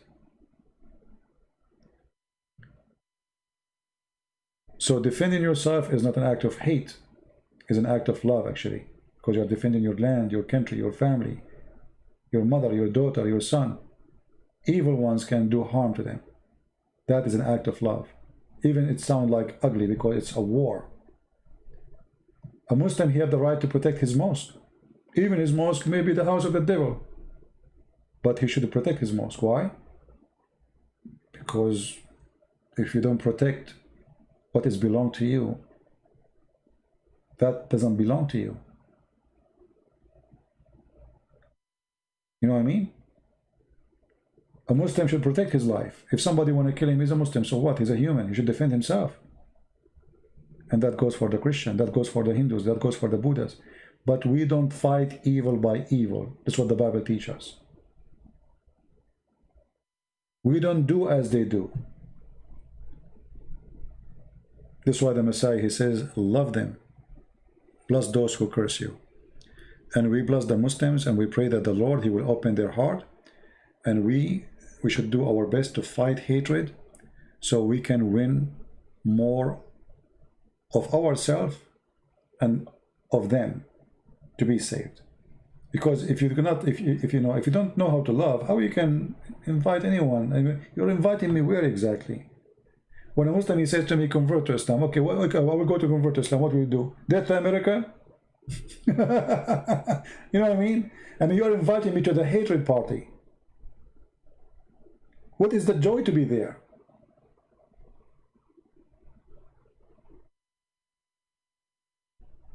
Right? There's no joy in hatred. There's no love. It's hatred. No good. And always when there's no good, there's no God. Always when there's no good, there's no God. Very simple. When you see something happening is not good, it's mean God is not there. Stay away from it. And because our Lord, he is the good shepherd, love is there. And we stay with him and he stay with us. So I want to say thank you for all for being here. And again, I apologize. I was away for a few days, but trust me, I was doing a very hard labor. I was not in vacation. Some of you think I was on vacation. I wish. Very tough labor, actually. My back is broken and my voice is gone. And did I lose weight? I never lose weight. I never gain weight too. So I'm very thankful that the Lord, he gave me the health to do a hard labor. Even though it's hard, but hard labor is good. It reminds you of those who do hard labor every day, how much they go through. You know, sometimes we complain about things, but what we complain about is a life process of some people. So I really appreciate what the Lord, he gave us. I really appreciate what the Lord, he provide us. And I believe that the Lord, he is with the one, they are with him. If the Lord is with me, who could be against me? So be with the Lord, my friend. So the Lord will be with you. He said, knock at my door, I will open for you. Call me, I will answer. And this is the only way to overcome our tiredness in this life. This life is full of horrible stuff. Liars, garbage, scam, fraud. I mean, you are worried all day long. Text messages, I receive text messages, there's, by the way, if you don't have a phone, if you don't have a number, you don't need to have a phone number. There's a fake, not fake, there's app, they give you a free number. But those free numbers, they give you always, text messages full of fraud. Even if you have a phone, by the way, I heard some people who have a phone, they send you a message. Take this, from your account, otherwise we are going to charge you. Click here and log. And then you click to log in your bank account, and then they got you. This is a link made by the hackers. So there's worry all day. Worry chase you in your phone, worry chase you in the street, worry chase you in your job. We have corona, we have people, you know, we have a lot of rumors, scam, fraud about this corona. God knows who is saying the truth, who is lying. So a lot of worry. But there is only one thing can make the worry not a threat. If you are a true believer, you will notice that those who don't have a true belief, they go and they get under so much depression, they commit suicide. But a true believer, he will not go that far. For always he receive help from the one who have help.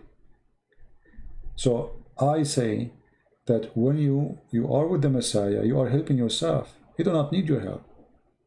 You are getting help, spiritual help, stress, you know, stress relief.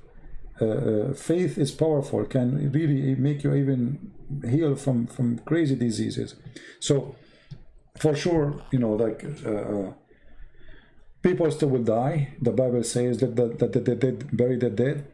So we will die. That will not change anything. You have faith or not, you will die. This is what God he said, and this is what will happen. But there's difference between somebody is afraid of death and somebody he is not. And that alone is happiness. Imagine a person is afraid of the day he die. Life is terrible, you know, it's scary because you're afraid. But if you are not, you don't care, you get happy, you are happy. Who cares? I don't care really if I live until tomorrow or not. I don't even think about it. Why would I be worried? I'm a believer. And that alone is a big comfort in your life, will make you enjoy everything you see. I was driving, you know, I was driving for a long time, almost took me, I think, 24 hours maybe. More actually. A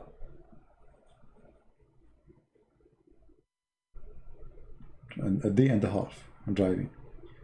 In the way, you know, I was looking at the cloud, looking at the trees. I mean, it's amazing. Look, it's so beautiful. I mean, God is amazing. But at the same time, there's death in the street. I mean, people drive like crazy. There's people, they go, imagine there's a guy, he came from the side of like the shoulder of the street, of the highway. He doubled me from the shoulder. Can you believe it? Almost, you know, like crazy people. So there's death even in the normal street. There's death even if you are sitting in your chair. Even if you are doing nothing, death is there. But a believer, he is not worried about when death comes. For death means nothing horrible for him. If you remember the story I told you about the monk who was dying and they brought a doctor for him. The doctor, he said to him, you have a few hours and you will die. The monk, he had a big smile on his face. The doctor went out and he said, your brother, he lost his mind. He said, why? He said, I told him he would die in a few hours. He gave me a big smile. He said, why you don't go and ask him if he can talk? So he went back. He said, if you can talk, you know, answer me, please. Why I told you, you know, you are going to die in a few hours and you are happy. You sound happy. He said, the monk, he said, I'm waiting for this moment all my life to meet my Lord. And now you are telling me I'm going to see him in a few hours. What do you expect? So even the death, which is the most horrible moment for someone, can be the most enjoyable moment for someone else. It's just the way we think about it. And being with the Lord will make you change everything you think about. From marriage, to relationship, to jobs, to risk, to illness, to disease. I mean, everything. A believer, he sees things differently. So my friend, it's for your benefit to be a believer. It's not for the benefit of God. God do not need you. You are helping yourself. I want to say thank you again. May the Lord bless you. And until we see you soon again, maybe tomorrow, God is willing. Until then, Christ is Lord, Islam is false, and we are happy for our friend who left Islam today. And I hope soon he will call us, soon accepting the Messiah as his Lord and Savior. Take care, and God bless you. Bye-bye.